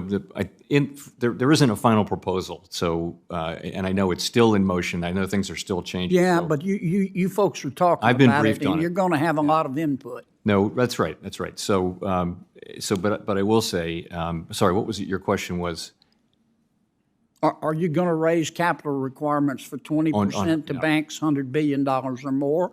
Or are you going to affect community banks as well? No, the capital requirements will be very, very skewed to the 8 largest banks, the G-SIBs. There may be some capital increases for the other banks, and there won't. I think none of this should affect banks under $100 billion. The really big banks you're talking about? Yes. Are they the ones that are at risk right now?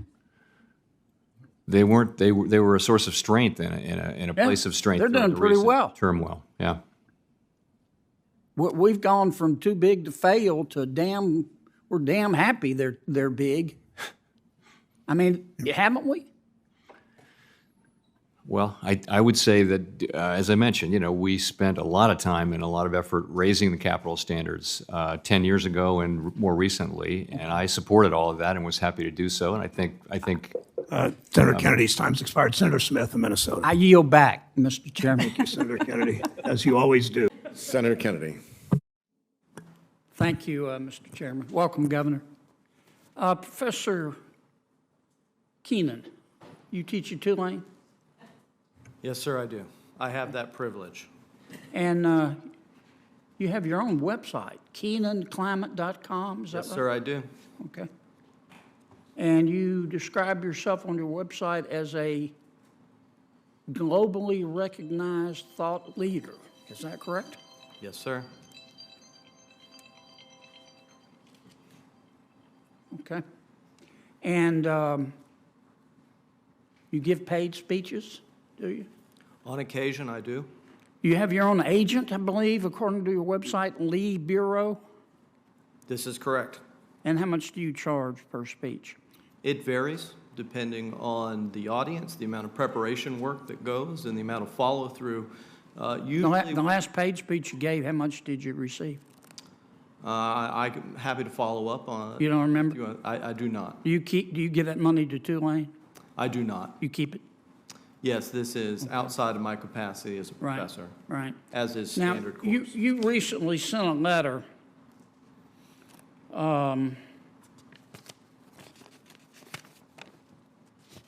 you recently joined a lot of other academics. You signed a letter demanding that elite institutions and universities stop accepting money from fossil fuel companies. Is that correct? This is correct. You consider Tulane an elite university? I would like to think that we have a high standard of excellence in our education and our research. Okay.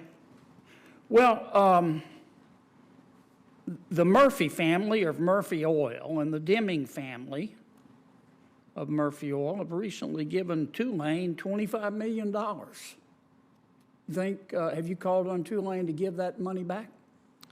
Well, it's not, they didn't give that money to my unit or the department or school that I work Have you called on Tulane to give that money back, or you think that's okay for them to keep it? It's their prerogative, not mine. Okay. But yet you just signed a letter saying that all elite universities should refuse fossil fuel money. Did you put a footnote in there and say, except my own? Well, what I'd like to say, Senator, is that I believe it raises a conflict of interest for those that research climate change that are supported by the fossil fuel industry. Yeah, but then why don't you ask Tulane to give the $25 million back? Well, I think in the context, if that money were to be used to support climate research, information, disinformation, or whatever it may be, then that may be an appropriate conflict of interest. But I think in the context of which You don't see the hypocrisy here? It is a hypocrisy in those that may read and interpret it as such. Maybe it's like Washington. If there weren't double standards, there wouldn't be standards at all. Let me ask you this. You also participated in another article here criticizing Houston for building new buildings and McMansions. And you said, I'm going to read your quote. I don't want to misquote you, Professor. That means we have to change our consumer preferences. You could have a super efficient, energy efficient mega mansion in Houston or the suburbs, but it's still a mansion. You're still over-consuming space. Did you say that? Yes, sir. That's based on work as a member of the IPCC. Our research suggested that reducing our footprint in terms of total spatial footprint would have significant impacts on the decarbonization of the built environment. And so you're saying that people should live in smaller houses because larger houses contribute to CO2 emissions? 100%, Senator. Okay. Well, recently, Tulane finished the Commons. It was 77,000 square feet, $55 million. Recently, Tulane finished the Gold Ring Woldenberg Business Complex, $35 million to complete, 92,000 square feet. Boy, that's a McMansion. Mustapher Hall, 23,000 square feet. Paul Hall, 36,000 square feet. Richardson Hall, 50,000 square feet. Housing redevelopment phase 1, 230,000 square feet at Tulane. Have you called upon Tulane to stop these buildings?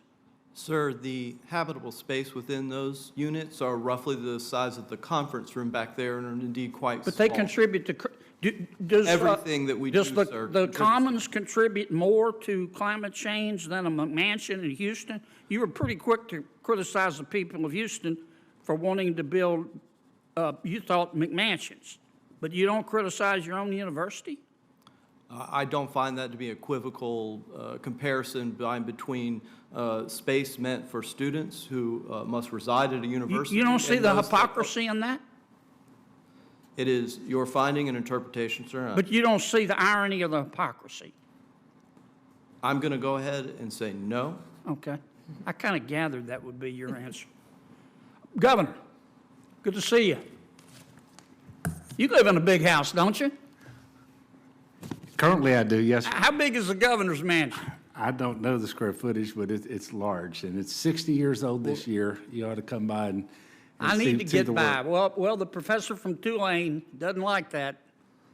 Let me ask you, do you think it's fair? Look, John Bell, we get 37.5% of offshore oil royalties under Go Mesa. New Mexico gets 50% share from the federal government, for God's sakes. Wyoming gets 50%. North Dakota gets 50%. We get 37.5%, and we got to share it with 4 other states. And it's capped at $375 million that we get to share no matter. Yeah. Yes. So Now, that just sucks. I don't think it's fair, and 90% of all Gulf oil and gas exploration production activities are served out of Port Fourchon. So we bear the brunt of the infrastructure necessary to make all of that happen, but we're not sharing the way other states share, and it's one of the reasons I thank the members of this committee while you were out for the ones who co-sponsored the RISE Act, because it is incredibly important for a state like Louisiana, and we constitutionally dedicate every dollar we get, as you know, to the coast. All we're asking is to be treated like everybody else, aren't we? Yes, sir. And we have a solution, don't we? We do. And it's called the RISE Act. Tell us about the RISE Act. Well, it's a wonderful piece of legislation that we are obviously hoping that you pass, not only for the benefits that you just mentioned, but currently there's no revenue sharing mechanism in place in federal law with respect to wind. We'll have the first offshore wind lease sale next month. And so this is a very real thing for us, especially as we look at the loss of the BP Horizon fines that have been paying. In fact, the Mid-Barataria, $2.9 billion paid for with BP dollars. But those go away in 2031. We really need to replace that revenue, and wind energy gives us an opportunity, but we need that structure in place, and I appreciate your work on that. Well, to be blunt, we've proven we can use the money well, and we've put our own money up, and it is patently unfair that other states get a larger share, much larger share than Louisiana. And I think the RISE Act, which will also help our wind industry, as Senator Whitehouse knows, we're working together on, is long overdue. And I appreciate you coming up here to talk about that bill. I was in judiciary, that's why I was late. And the chairman's been very generous with allowing me to go over. Thank you, Mr. Chairman. Not a problem, Senator Kennedy. Glad to have you here with your governor present. And I would note that your colleague, Senator Cassidy, is also an extremely energetic and lively proponent of the RISE bill, and we continue to work together, Governor, with your delegation to try to make sure that we can get this bill passed through ENR with the support of your former gubernatorial colleague, now Senator Manchin, and we're continuing to make progress. With that, let me say that the questions for the record that need to be filed must be in by noon tomorrow. And if the witnesses would be kind enough to respond to any questions for the record you may receive within.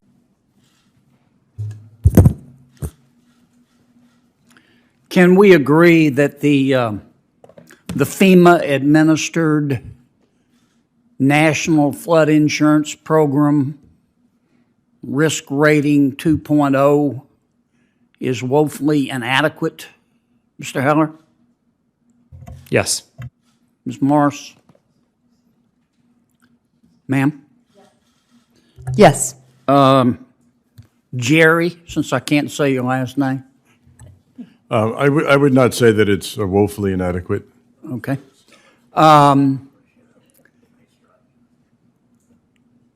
Imperfect as it is, does it make sense to you, Mr. Heller, to allow the National Flood Insurance Program to expire?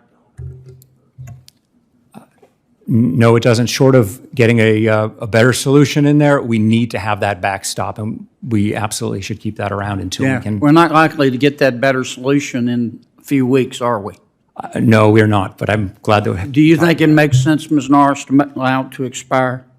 I do not think it makes sense for it to expire. It needs to continue to be funded and reformed as needed. All right. Mr. Jerry?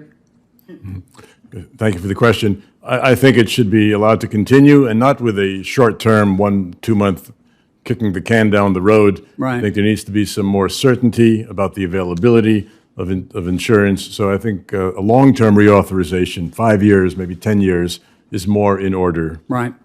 Ms. Norris, if the world became carbon neutral by 2050, do you believe that would solve a lot of the problems of the costs of flood insurance and property casualty insurance? Well, Senator, that's a pretty loaded question, and I'm not a scientist, but I do think, number one, that that's a wonderful thing to think about. I would love to know that we could get there. Well, I've thought about it, and I'm hopefully you have too. But I have can tell thought you about don't it. want to answer my question, Mr. Heller. What do you think?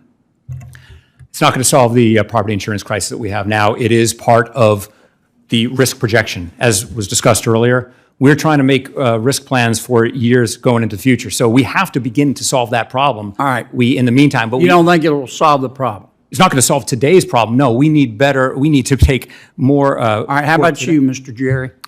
I think it's a solution to a different issue, to one of pollution and to emissions, and what are we going to do during the transition going from fossil fuels to renewables? Okay. If you were king for a day, Mr. Jerry, tell me what you would do to fix the problem of the cost of property and casualty insurance today.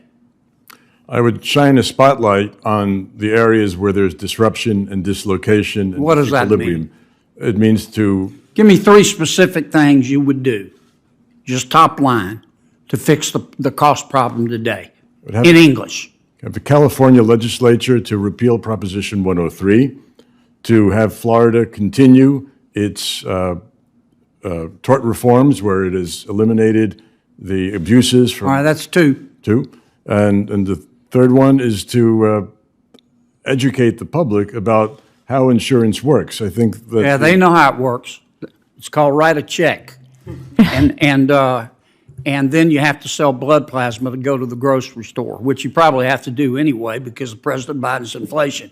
Give me 3 things you would do, Mr. Heller. Thank you. No shiny objects, as Mr. Jerry was talking about, Mr. Therido.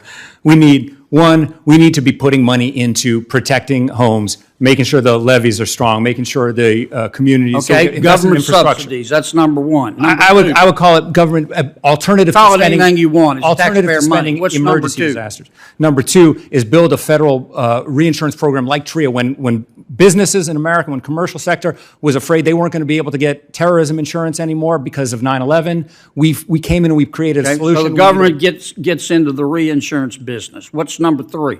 Let's get all of the regulators on the ball in the states. Move it down to the states. Get them on the ball to actually go through some of the data, because when we look at the data coming in from these insurance Okay, that's companies, number 3. Get the regulators on the ball. What's number 4? Oh wow, I get 4. Thank you, Senator.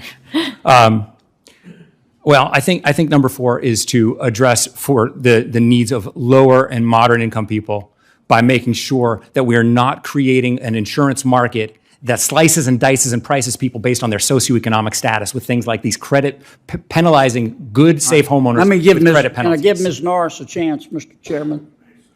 And then your time Thank you. expires when Right. she answers. I'm sorry, Mr. Sherrod. Without comments. Mr. Sherrod.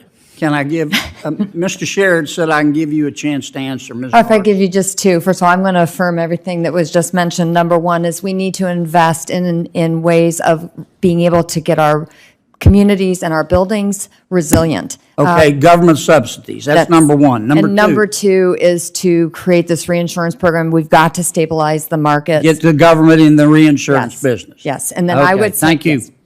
Thank you, Senator John. Time has expired. Thank you, Mr. Chairman, and thank you for calling this hearing.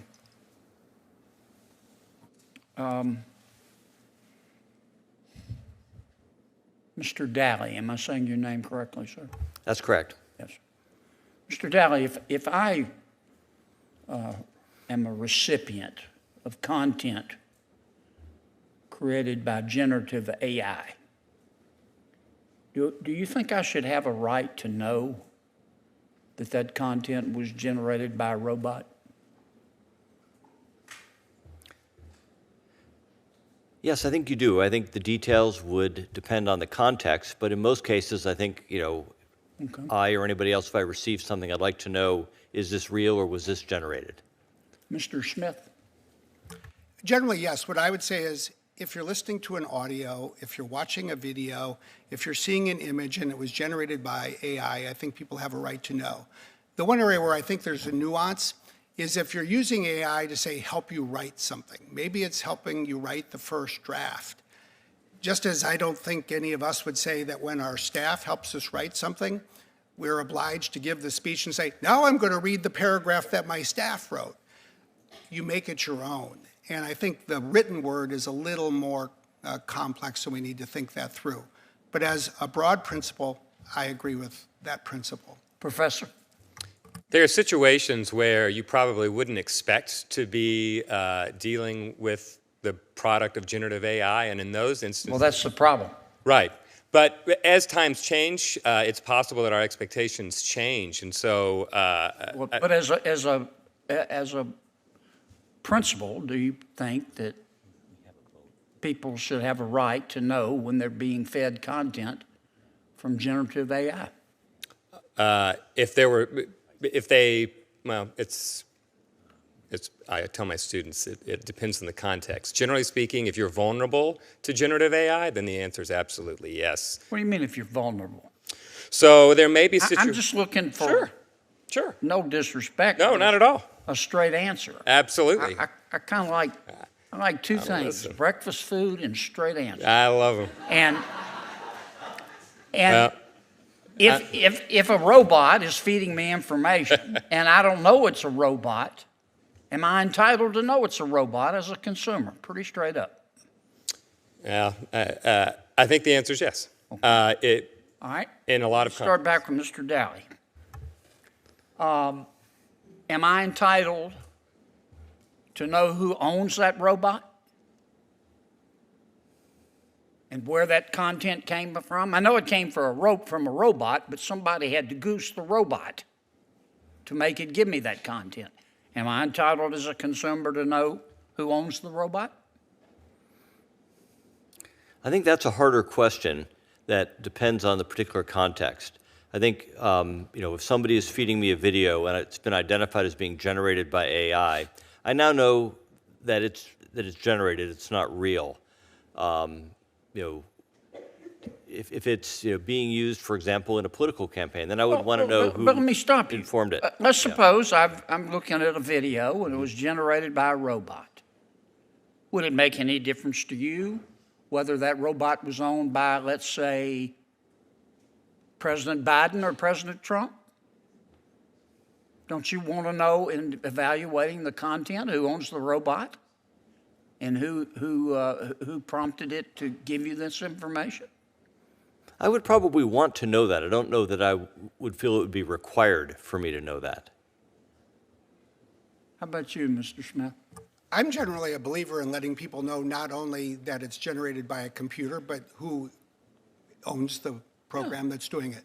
The only qualification I would offer, and it's something you all should think about and would know better than me, there are certain areas in political speech where one has to decide whether you want people to act with anonymity. The Federalist Papers were first published under a pseudonym. And I think in the world today, I'd rather have everybody know who's speaking. Okay, But you should think about it. Professor? I'm afraid I'm going to disappoint you again, Senator, with a not straight answer, but I agree. How do you feel about breakfast food? Right. I am pro-breakfast food. Okay. So we agree on that. I agree with Mr. Smith. I think that there are circumstances where you'd want to preserve anonymous speech, and there are some where you absolutely would want to know who. Okay. Well, I'm not. I don't want to go too over. Obviously, this is an important subject, and the extent to which I think. Let me rephrase that. The extent of most senators' knowledge in terms of the nuances of AI. Their general impression is that AI has extraordinary potential to make our lives better if it doesn't make our lives worse first. And that's about the extent of it. In my judgment, we're not nearly ready to be able to craft a bill that looks like somebody designed it on purpose. I think we're more likely to take baby steps. And I ask you those questions predictably because Senator Schatz and I have a bill. It's very simple. It says if you own a robot that's going to spit out artificial content to consumers, consumers have the right to know that it was generated by a robot and who owns the robot. And I think that's a good place to start. But again, I want to thank my colleagues here, my chair and my ranking member. They know a lot about this subject, and I want to hear their questions too. Thank you all for coming. Thank you, Senator Kennedy. On behalf of the chairman, we're going to start a second round.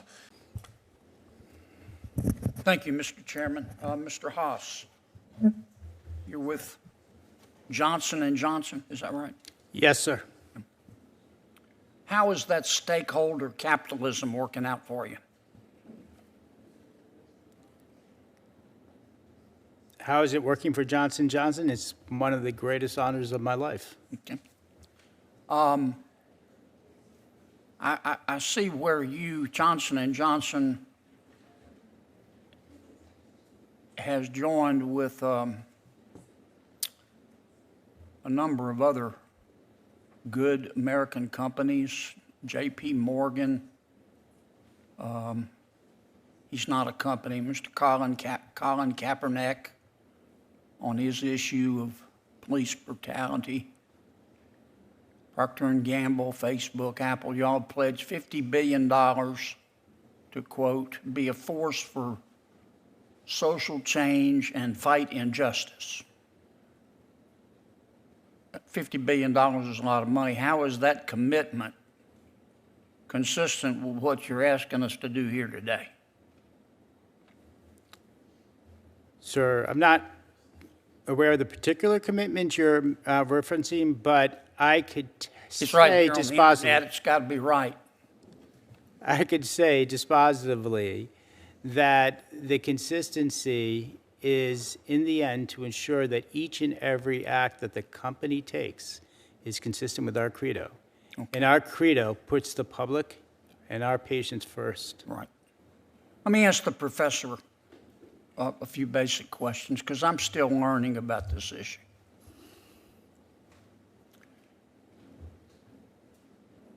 Johnson & Johnson took it, before I do, I forgot to ask you one question. How many talc cases have you tried to verdict?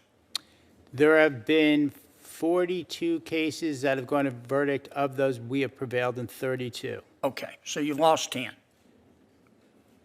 Yes. Okay, and what were the total damages in the 10 that you lost? The damages ranged dramatically. Just give me a total. I don't know the total. I can give you a approximate. The highest one was in the billions. Okay. All right, Professor. I don't want to just pick on Johnson & Johnson, but they're the one here. Let me pick on Georgia Pacific, okay? I don't want to pick on anybody. I'm learning on this issue, but let's call them Corporation A gets sued in with respect to mass torts. They spin off the liabilities to a shell corporation, and that shell corporation files Chapter 11 bankruptcy, right? Sure. Is that legal under the bankruptcy code? Is that legal? The code does not restrict that necessarily. Courts have found that there are a variety of bases to reject that sort of action. So courts have been pretty active in this space. I should probably, Senator Whitehouse left. What's the consensus?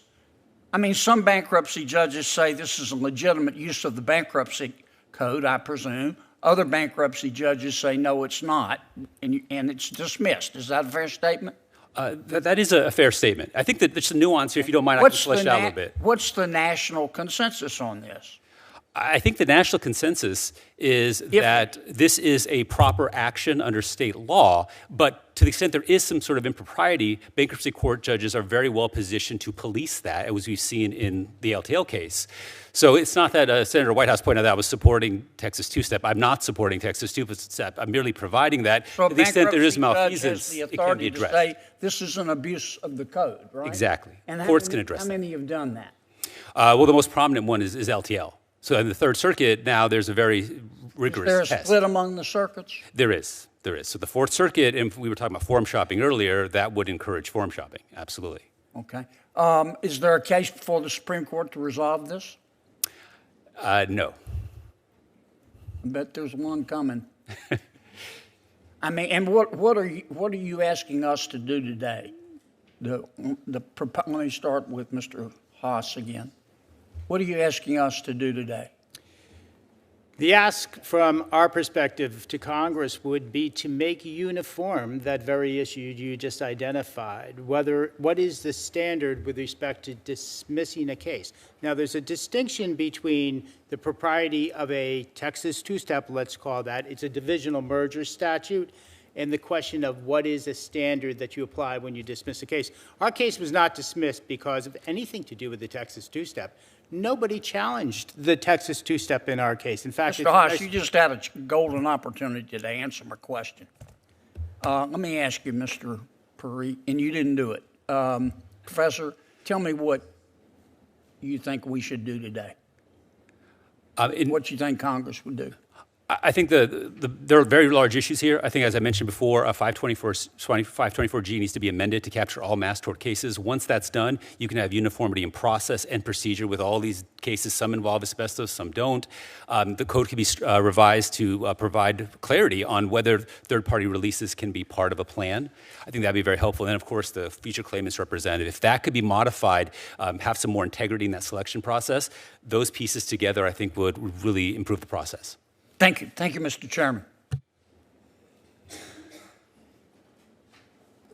Senator Kennedy asked a good question. We've tried to follow through on it as to just what were the verdicts or the settlements in these cases. Some of it is hard to come by very quickly, but there was one case in Missouri that was $4.69 million for a group of 20 claimants, reduced on appeal to $2 billion, to give you a range here. But remember the offer from Johnson & Johnson through LTL was for $8.9 billion for 60,000 claimants. Put that in perspective. Next up, I believe, is Senator Hirono. Professor, when a consumer interacts with AI-generated content, let's say as voiced by a robot, do you think the consumer has the right to know that it's talking, he or she is talking to a robot? If that question is to me, yes, I do. And I think that is really a key area, these new kinds of necessary disclosures where we can try to reduce the incidence of this kind of fraud. That's a yes. Does anybody disagree with the professor? You agree, both of you? I generally agree. I would like to know personally. Okay. I do also generally agree with that. I do think it depends a little bit on your definition of AI and the particular function or use case we're discussing. But generally, when you're talking the financial services sector, Professor, do you think the consumer should be able to know not only that the content is generated by AI, but do you think the consumer is entitled to know who owns the robot and therefore the generated content? Yes, and I think that's part of a more general principle of knowing in any entity that you're interacting with, what interest are they representing? Okay. When a bank loans money, it has a profit motive, does it not? Yes, sir. It wants to be paid back. Is that correct? Yes, sir. And if the bank is not paid back enough times, the bank goes broke. Am I right? That is correct. Okay. Do you think it is possible to generate, through artificial intelligence, an underwriting system that precisely determines who is unlikely to pay back a loan? I believe that that machine learning models with a lot of data and AI can significantly increase the accuracy by which such decisions could be made.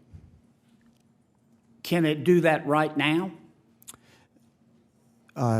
Lending firms use models right now to predict the best they can, subject to the kinds of factors they're allowed to consider to determine whether a loan will be paid back. But I'm going to use as the benchmark the current underwriting system, the different approaches that various financial institutions take. You think AI can improve on that in terms of determining precisely who's likely to pay the loan back and who isn't? It can improve on that in part on the ways that it could potentially take into account much more information than is generally available to systems. Okay, and let's suppose that system is developed, and all of you experts agree, yes, this system is more precise in determining who is likely to pay the money back as opposed to someone else. It's better than what we have now. By definition, it's going to have a disparate impact, is it not? I mean, some people are going to get a loan and some aren't, right? That's right, but I think that we need to make a distinction between... Okay, can I just finish this thought? Certainly. Because I only have a minute. If we all agree on that system, this is a really good system to predict who can pay the money back and who it can't. And we know by definition it's going to have a disparate impact. Some people are going to get a loan. Some people are not going to get a loan. Do you think at that juncture government should step in or has the right to step in and say, no, we don't like the result? Yes. Because it didn't include enough people from this area or enough people of this educational level. I think there are other interests besides accuracy that are legitimate to be considered in the public interest. If you could answer my question, do you think government at that point should be able to step in and say, no, we do not like the results? I think that in some circumstances, if the reason for that decision has systematic negative effects in our society, that would be a legitimate interest. But we all agreed, didn't we, that this system was the best system available? It was the most accurate, which I don't necessarily think is the same thing as being the best. So you think, what other factors do you think should be considered other than whether someone's going to pay back the loan? Notions of fairness in So you think a loan should be made to someone who's less likely to pay back the loan as opposed to someone who's more likely to pay back the loan on the basis of fairness, and government ought to make that decision? I think if the processes by which the decisions are made are not fair, those processes should not be allowed. You want quotas, in other words, right? No, that's not correct. It sounds to me like it's correct. I don't know. Mr. Chairman, can I let this gentleman? I would just add that under the law, a lender has to look for a less discriminatory alternative when they use a model. But I think the promise of AI here is that FICO and other kind of legacy scoring systems are known to like very heavily correlate with protected class characteristics. AI done Yes, right. but this would improve on FICO, and if we that's all right. agree that it's an improvement on FICO and it still has a result that government doesn't like, should government have the right to step in and say, yeah, it's a better system, but we don't like the results? No, I think if it's more fair and more accurate, that's an absolute win for society. And I think even under existing tests that we have in the law, AI can be a big improvement on the status quo. Has expired. Ms. Coitier, I'd like to start with you. For some time, a number of us have raised concerns about how big corporations are using people's data. Senator Kennedy.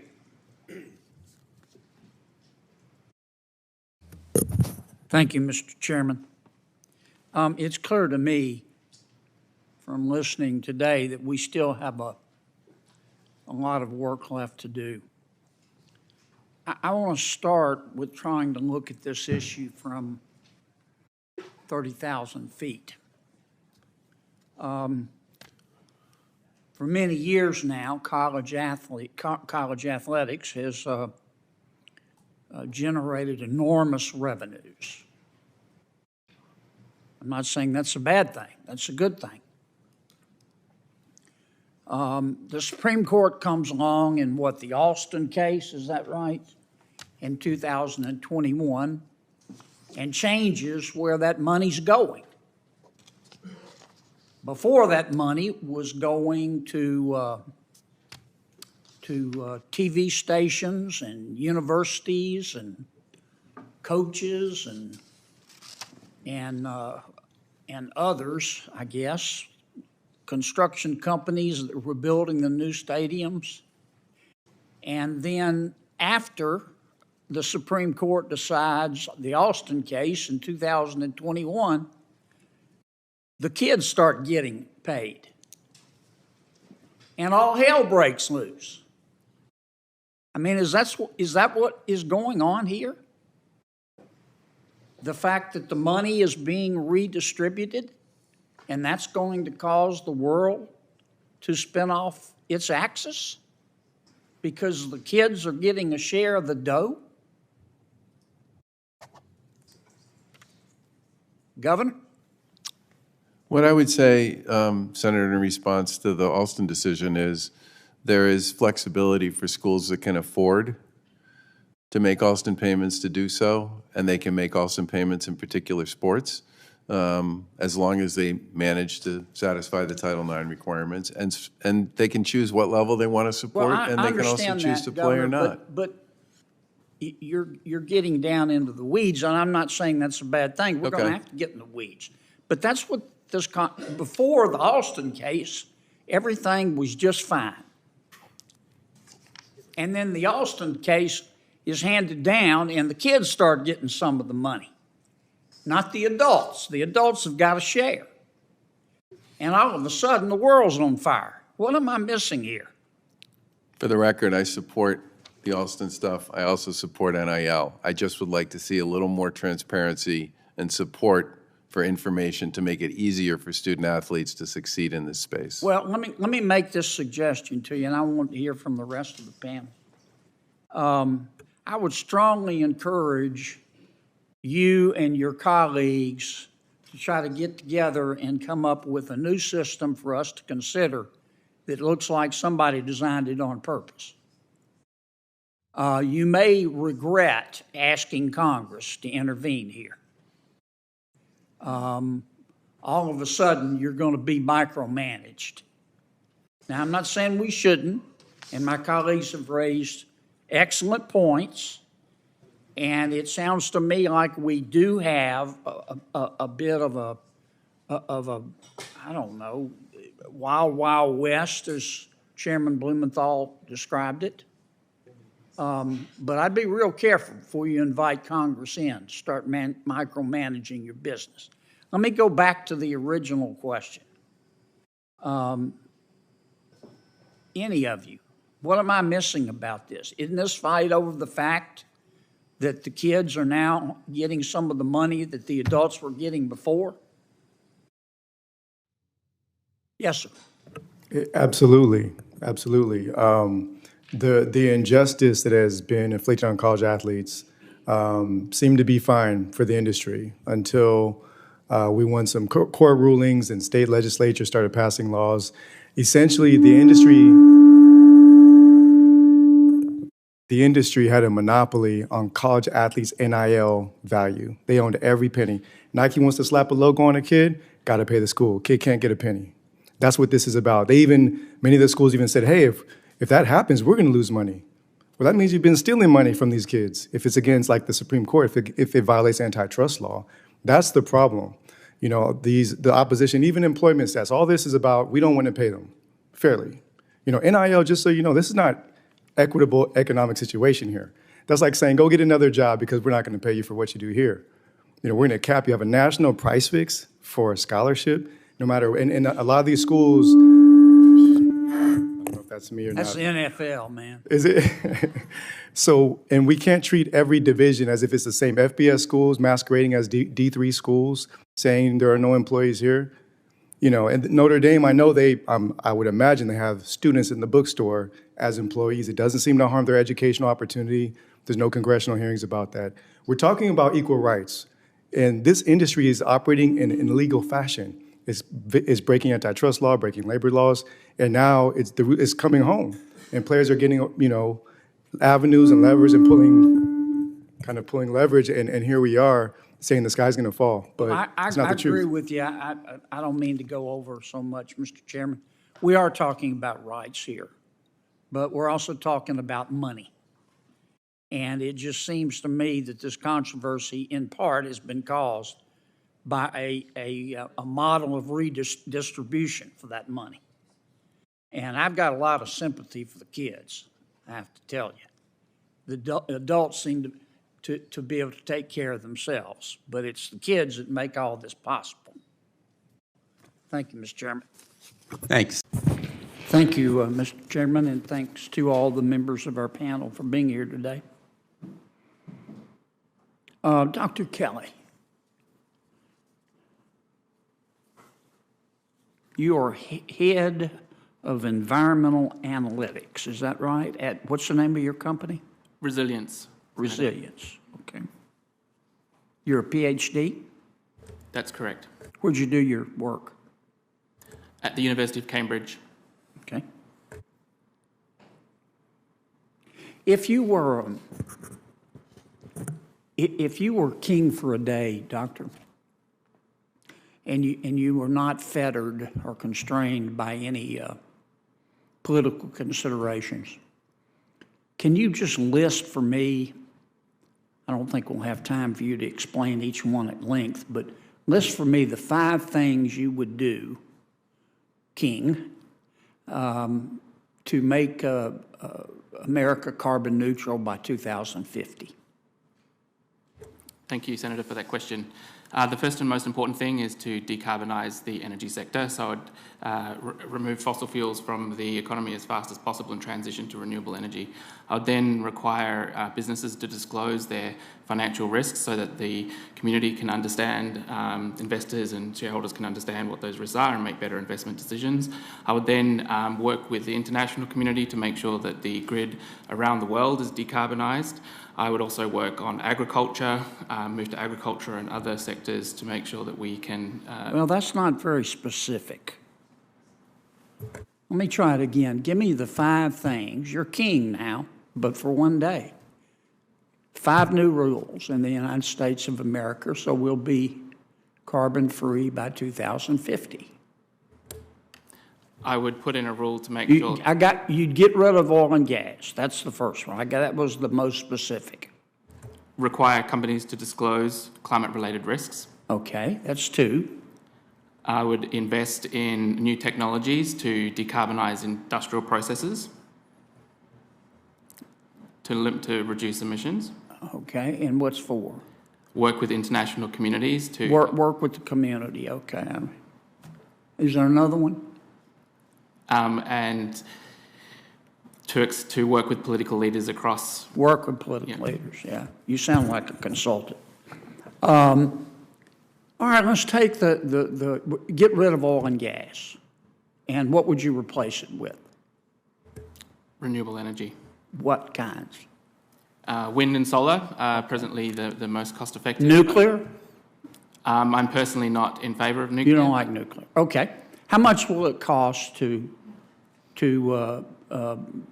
over what period of time do we have to get rid of all oil and gas and go to wind and solar? So the good thing about wind and solar is that it's now more cost-effective than producing new. Over what period of time would we have to make this transition? Well, we need to do it before 2050 to get to the US. If we do it zero to 2050, will we be, I'm trying to understand what it, should I give up? Dr. Rose, can you give me, if you were king for a day, the 3 things you would do?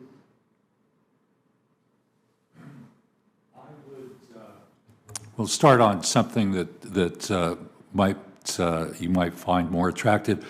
I'd invest. I'm not interested in attractive. Right. No, I'd invest. But I've been to so many of these hearings Right. where people come and talk about catastrophe, and you say, okay, what do we do about it? And you get nothing but nonsense. Right. So if you could give me, this is your chance, just 3 specific things, King, that you would do. So I would invest in carbon capture and storage. I don't think we need to get rid of all fossil fuels immediately. That's one. Number 2.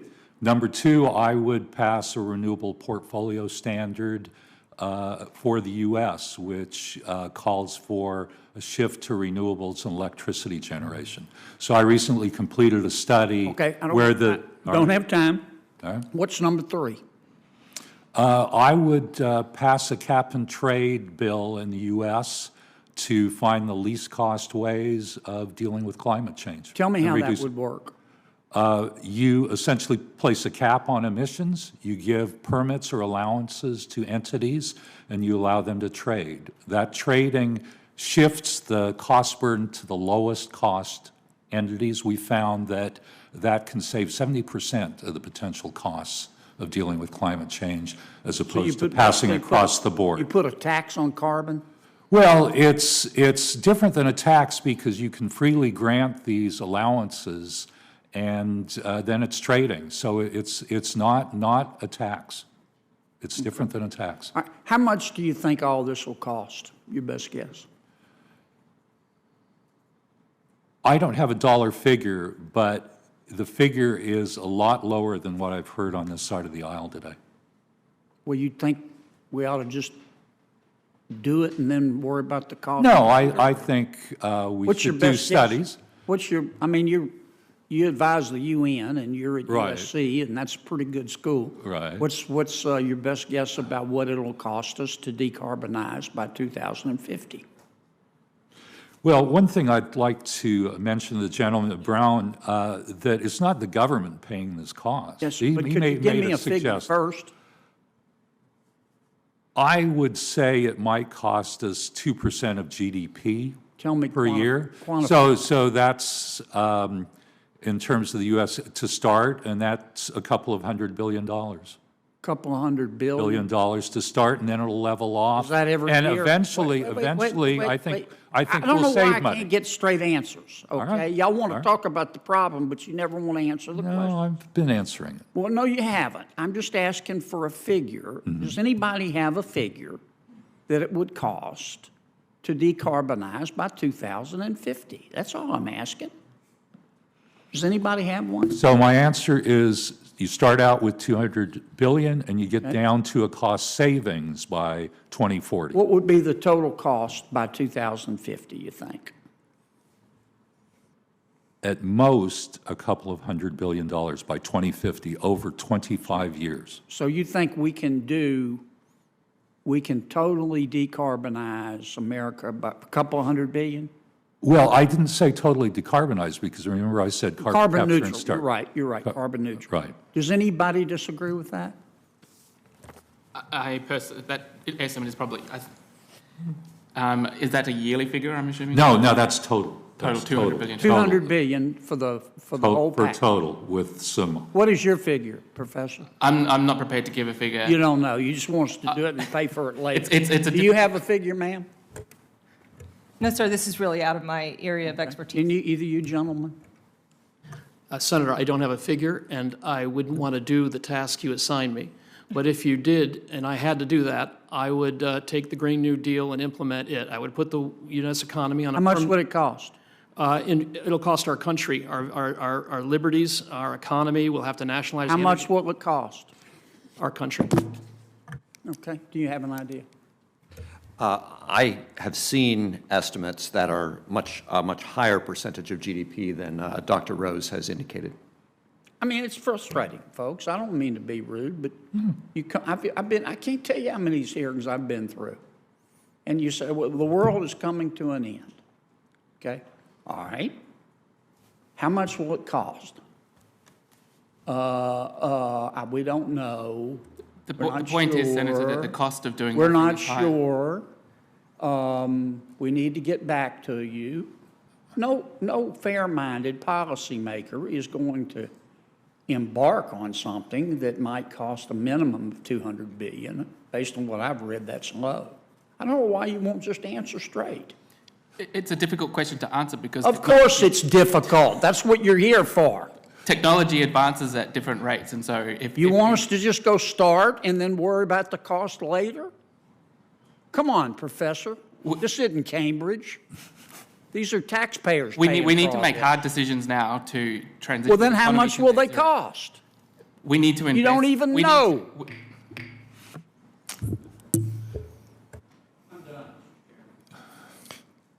Thank you, Senator Kennedy. Senator Kennedy of Louisiana is recognized. Thank you, Mr. Chairman. Dr. Levitt, Hamas runs Gaza, is that correct? Yes, sir. And lots of people help Hamas, don't they? There are people who help. There are lots of people in Gaza who oppose Hamas as well. Well, Qatar sends Hamas $10 million a month to run the place, does it not? It has. The Palestinian Authority, which the people of Gaza rejected in favor of Hamas, pays Gaza's electricity bill. They keep the lights on for Hamas, don't they? Well, to be clear, the people of Gaza didn't reject the Palestinian Authority. Hamas took over with force of arms. I don't want to debate that. Yeah, there's not much to debate. Yes, the Palestinian Authority does provide salaries to its people in Gaza. Does the Palestinian Authority pay for the keeping the lights on in Gaza? They pay for some of it, yes. The UN sends Hamas money to educate the children, does it not? The UN pays for some education in Gaza. They do that through their own agencies. Is that a yes?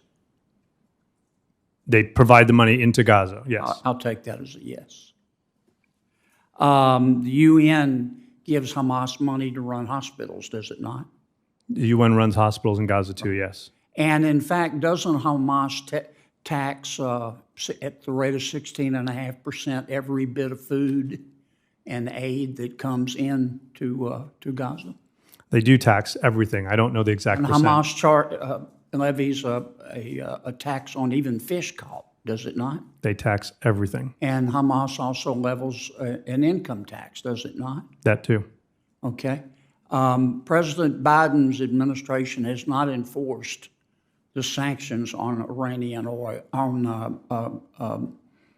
Iranian oil, has it? No. Okay. So you agree with Ms. I'm sorry, I can't see you. Pletka. So you agree? I tend to make it a policy to try to agree with Ms. Pletka whenever possible. Yeah. Well, you're smart. You told us you were smart. President Biden has not chosen to impose the snapback sanctions under the JPCOA, has he? Correct. Okay. Ms. Pletka, who has the $6 billion? It's in a bank in Qatar. Okay. So Qatar has control of it. In essence, that is correct, although... Well, let me put it this way. If the Qatar bank, there's a Qatar bank.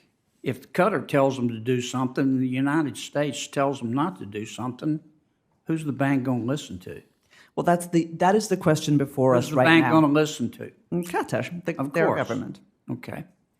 And isn't it a fact that back in 2021, Treasurer Yellen, through special drawing rights at the International Monetary Fund, gave Iran $4.5 billion?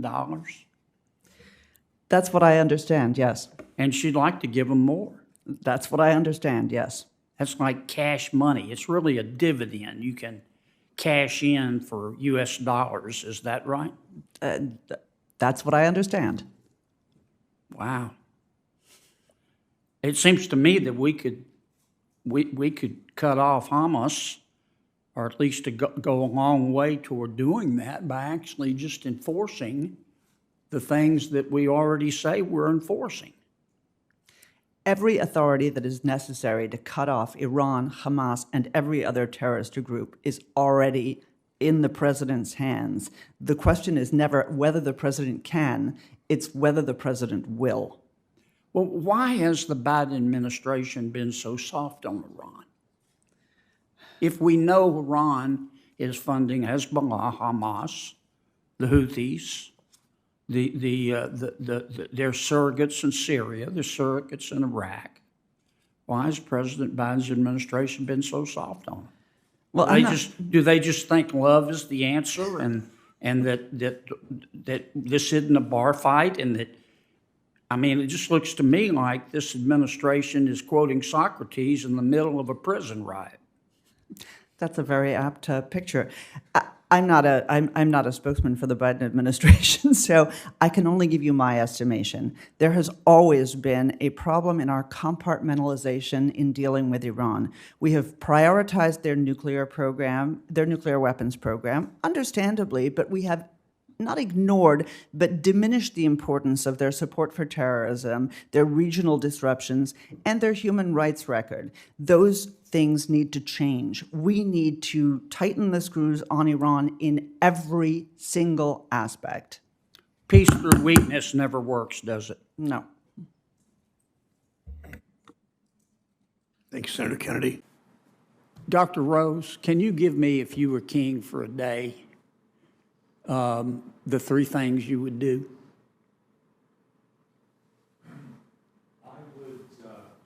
We'll start on something that you might find more attractive. I'd invest. I'm not interested in attractive. Right. No, I'd invest. But I've been to so many of these hearings Right. where people come and talk about catastrophe, and you say, okay, what do we do about it?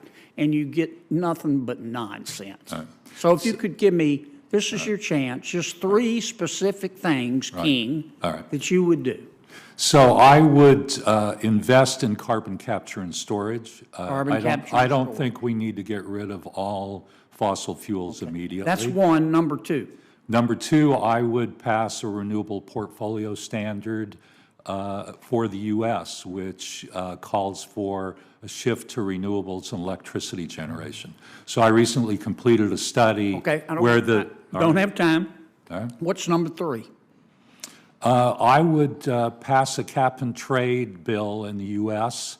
to find the least cost ways of dealing with climate change. Tell me how that would work.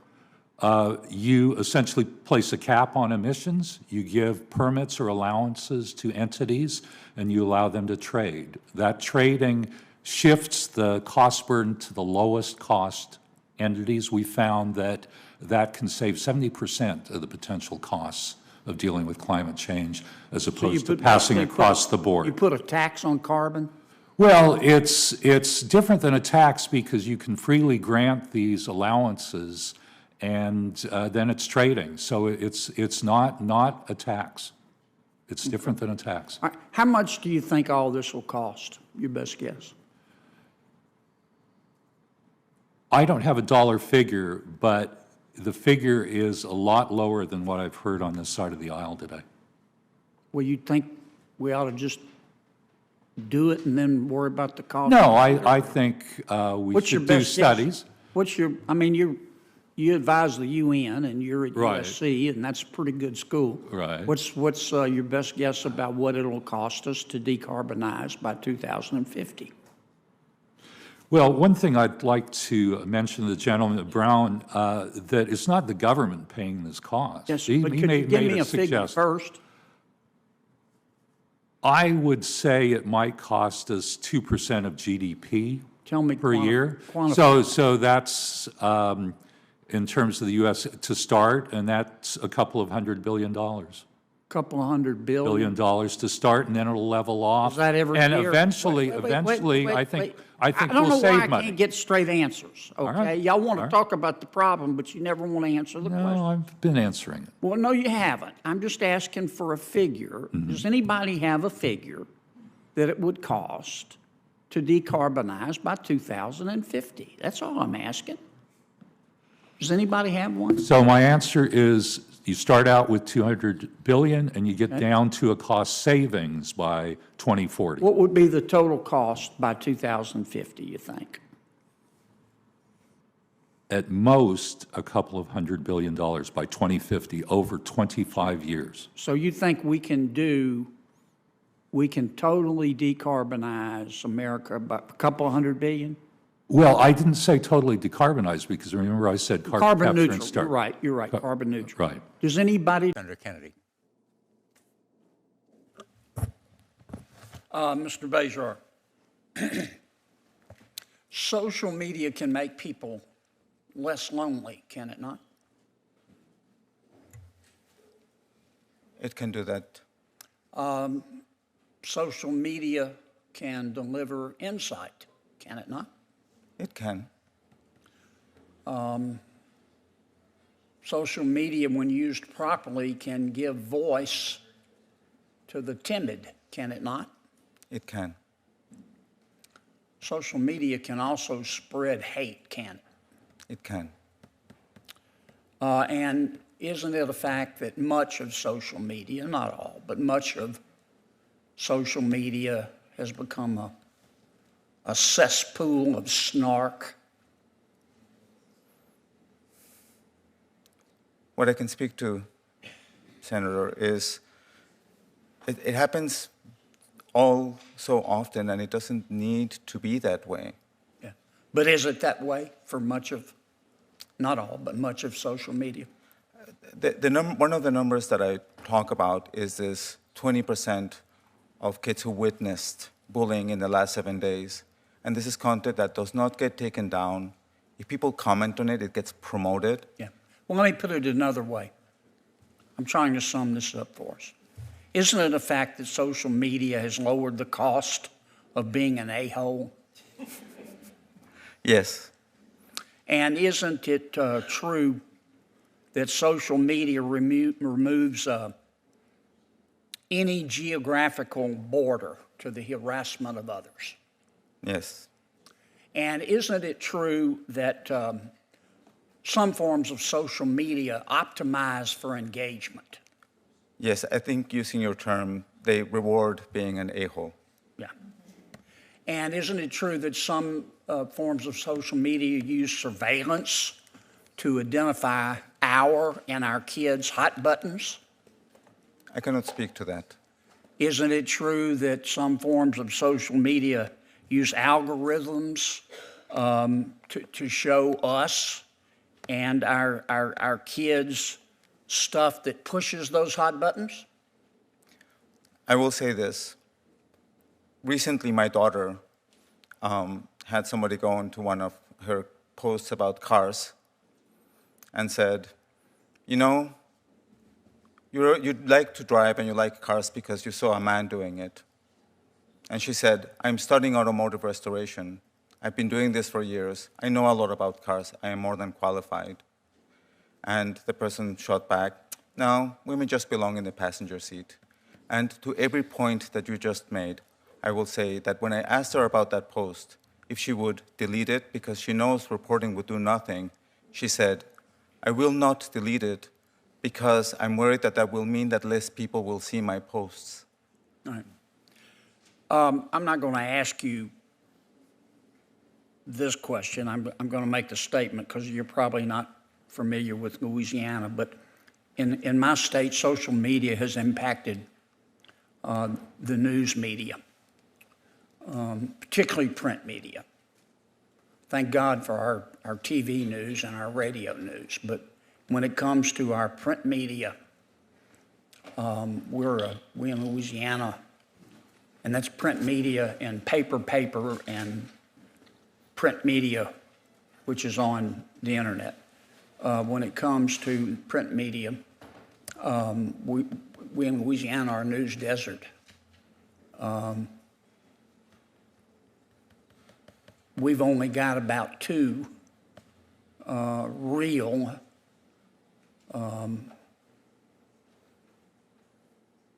non-news print media journalists left who are fair and aren't opinion journalists. Most of our print media members are now sports journalists, which is fine. I love sports, but there's a lot else going on in the world. Let me wrap up this way. What you do is what you believe, isn't it? It is. And everything else is just cottage cheese, isn't it?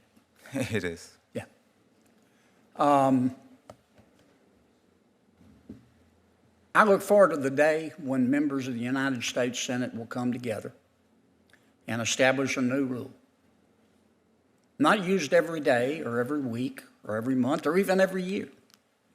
But that rule would say, when there is a consensus, and when you as a senator can demonstrate that you have 60 votes to pass a bill, that you have the right to bring that bill to the floor of the United States Senate, no matter who doesn't want it. Thank you, Mr. Chairman. Thanks, Senator Kennedy.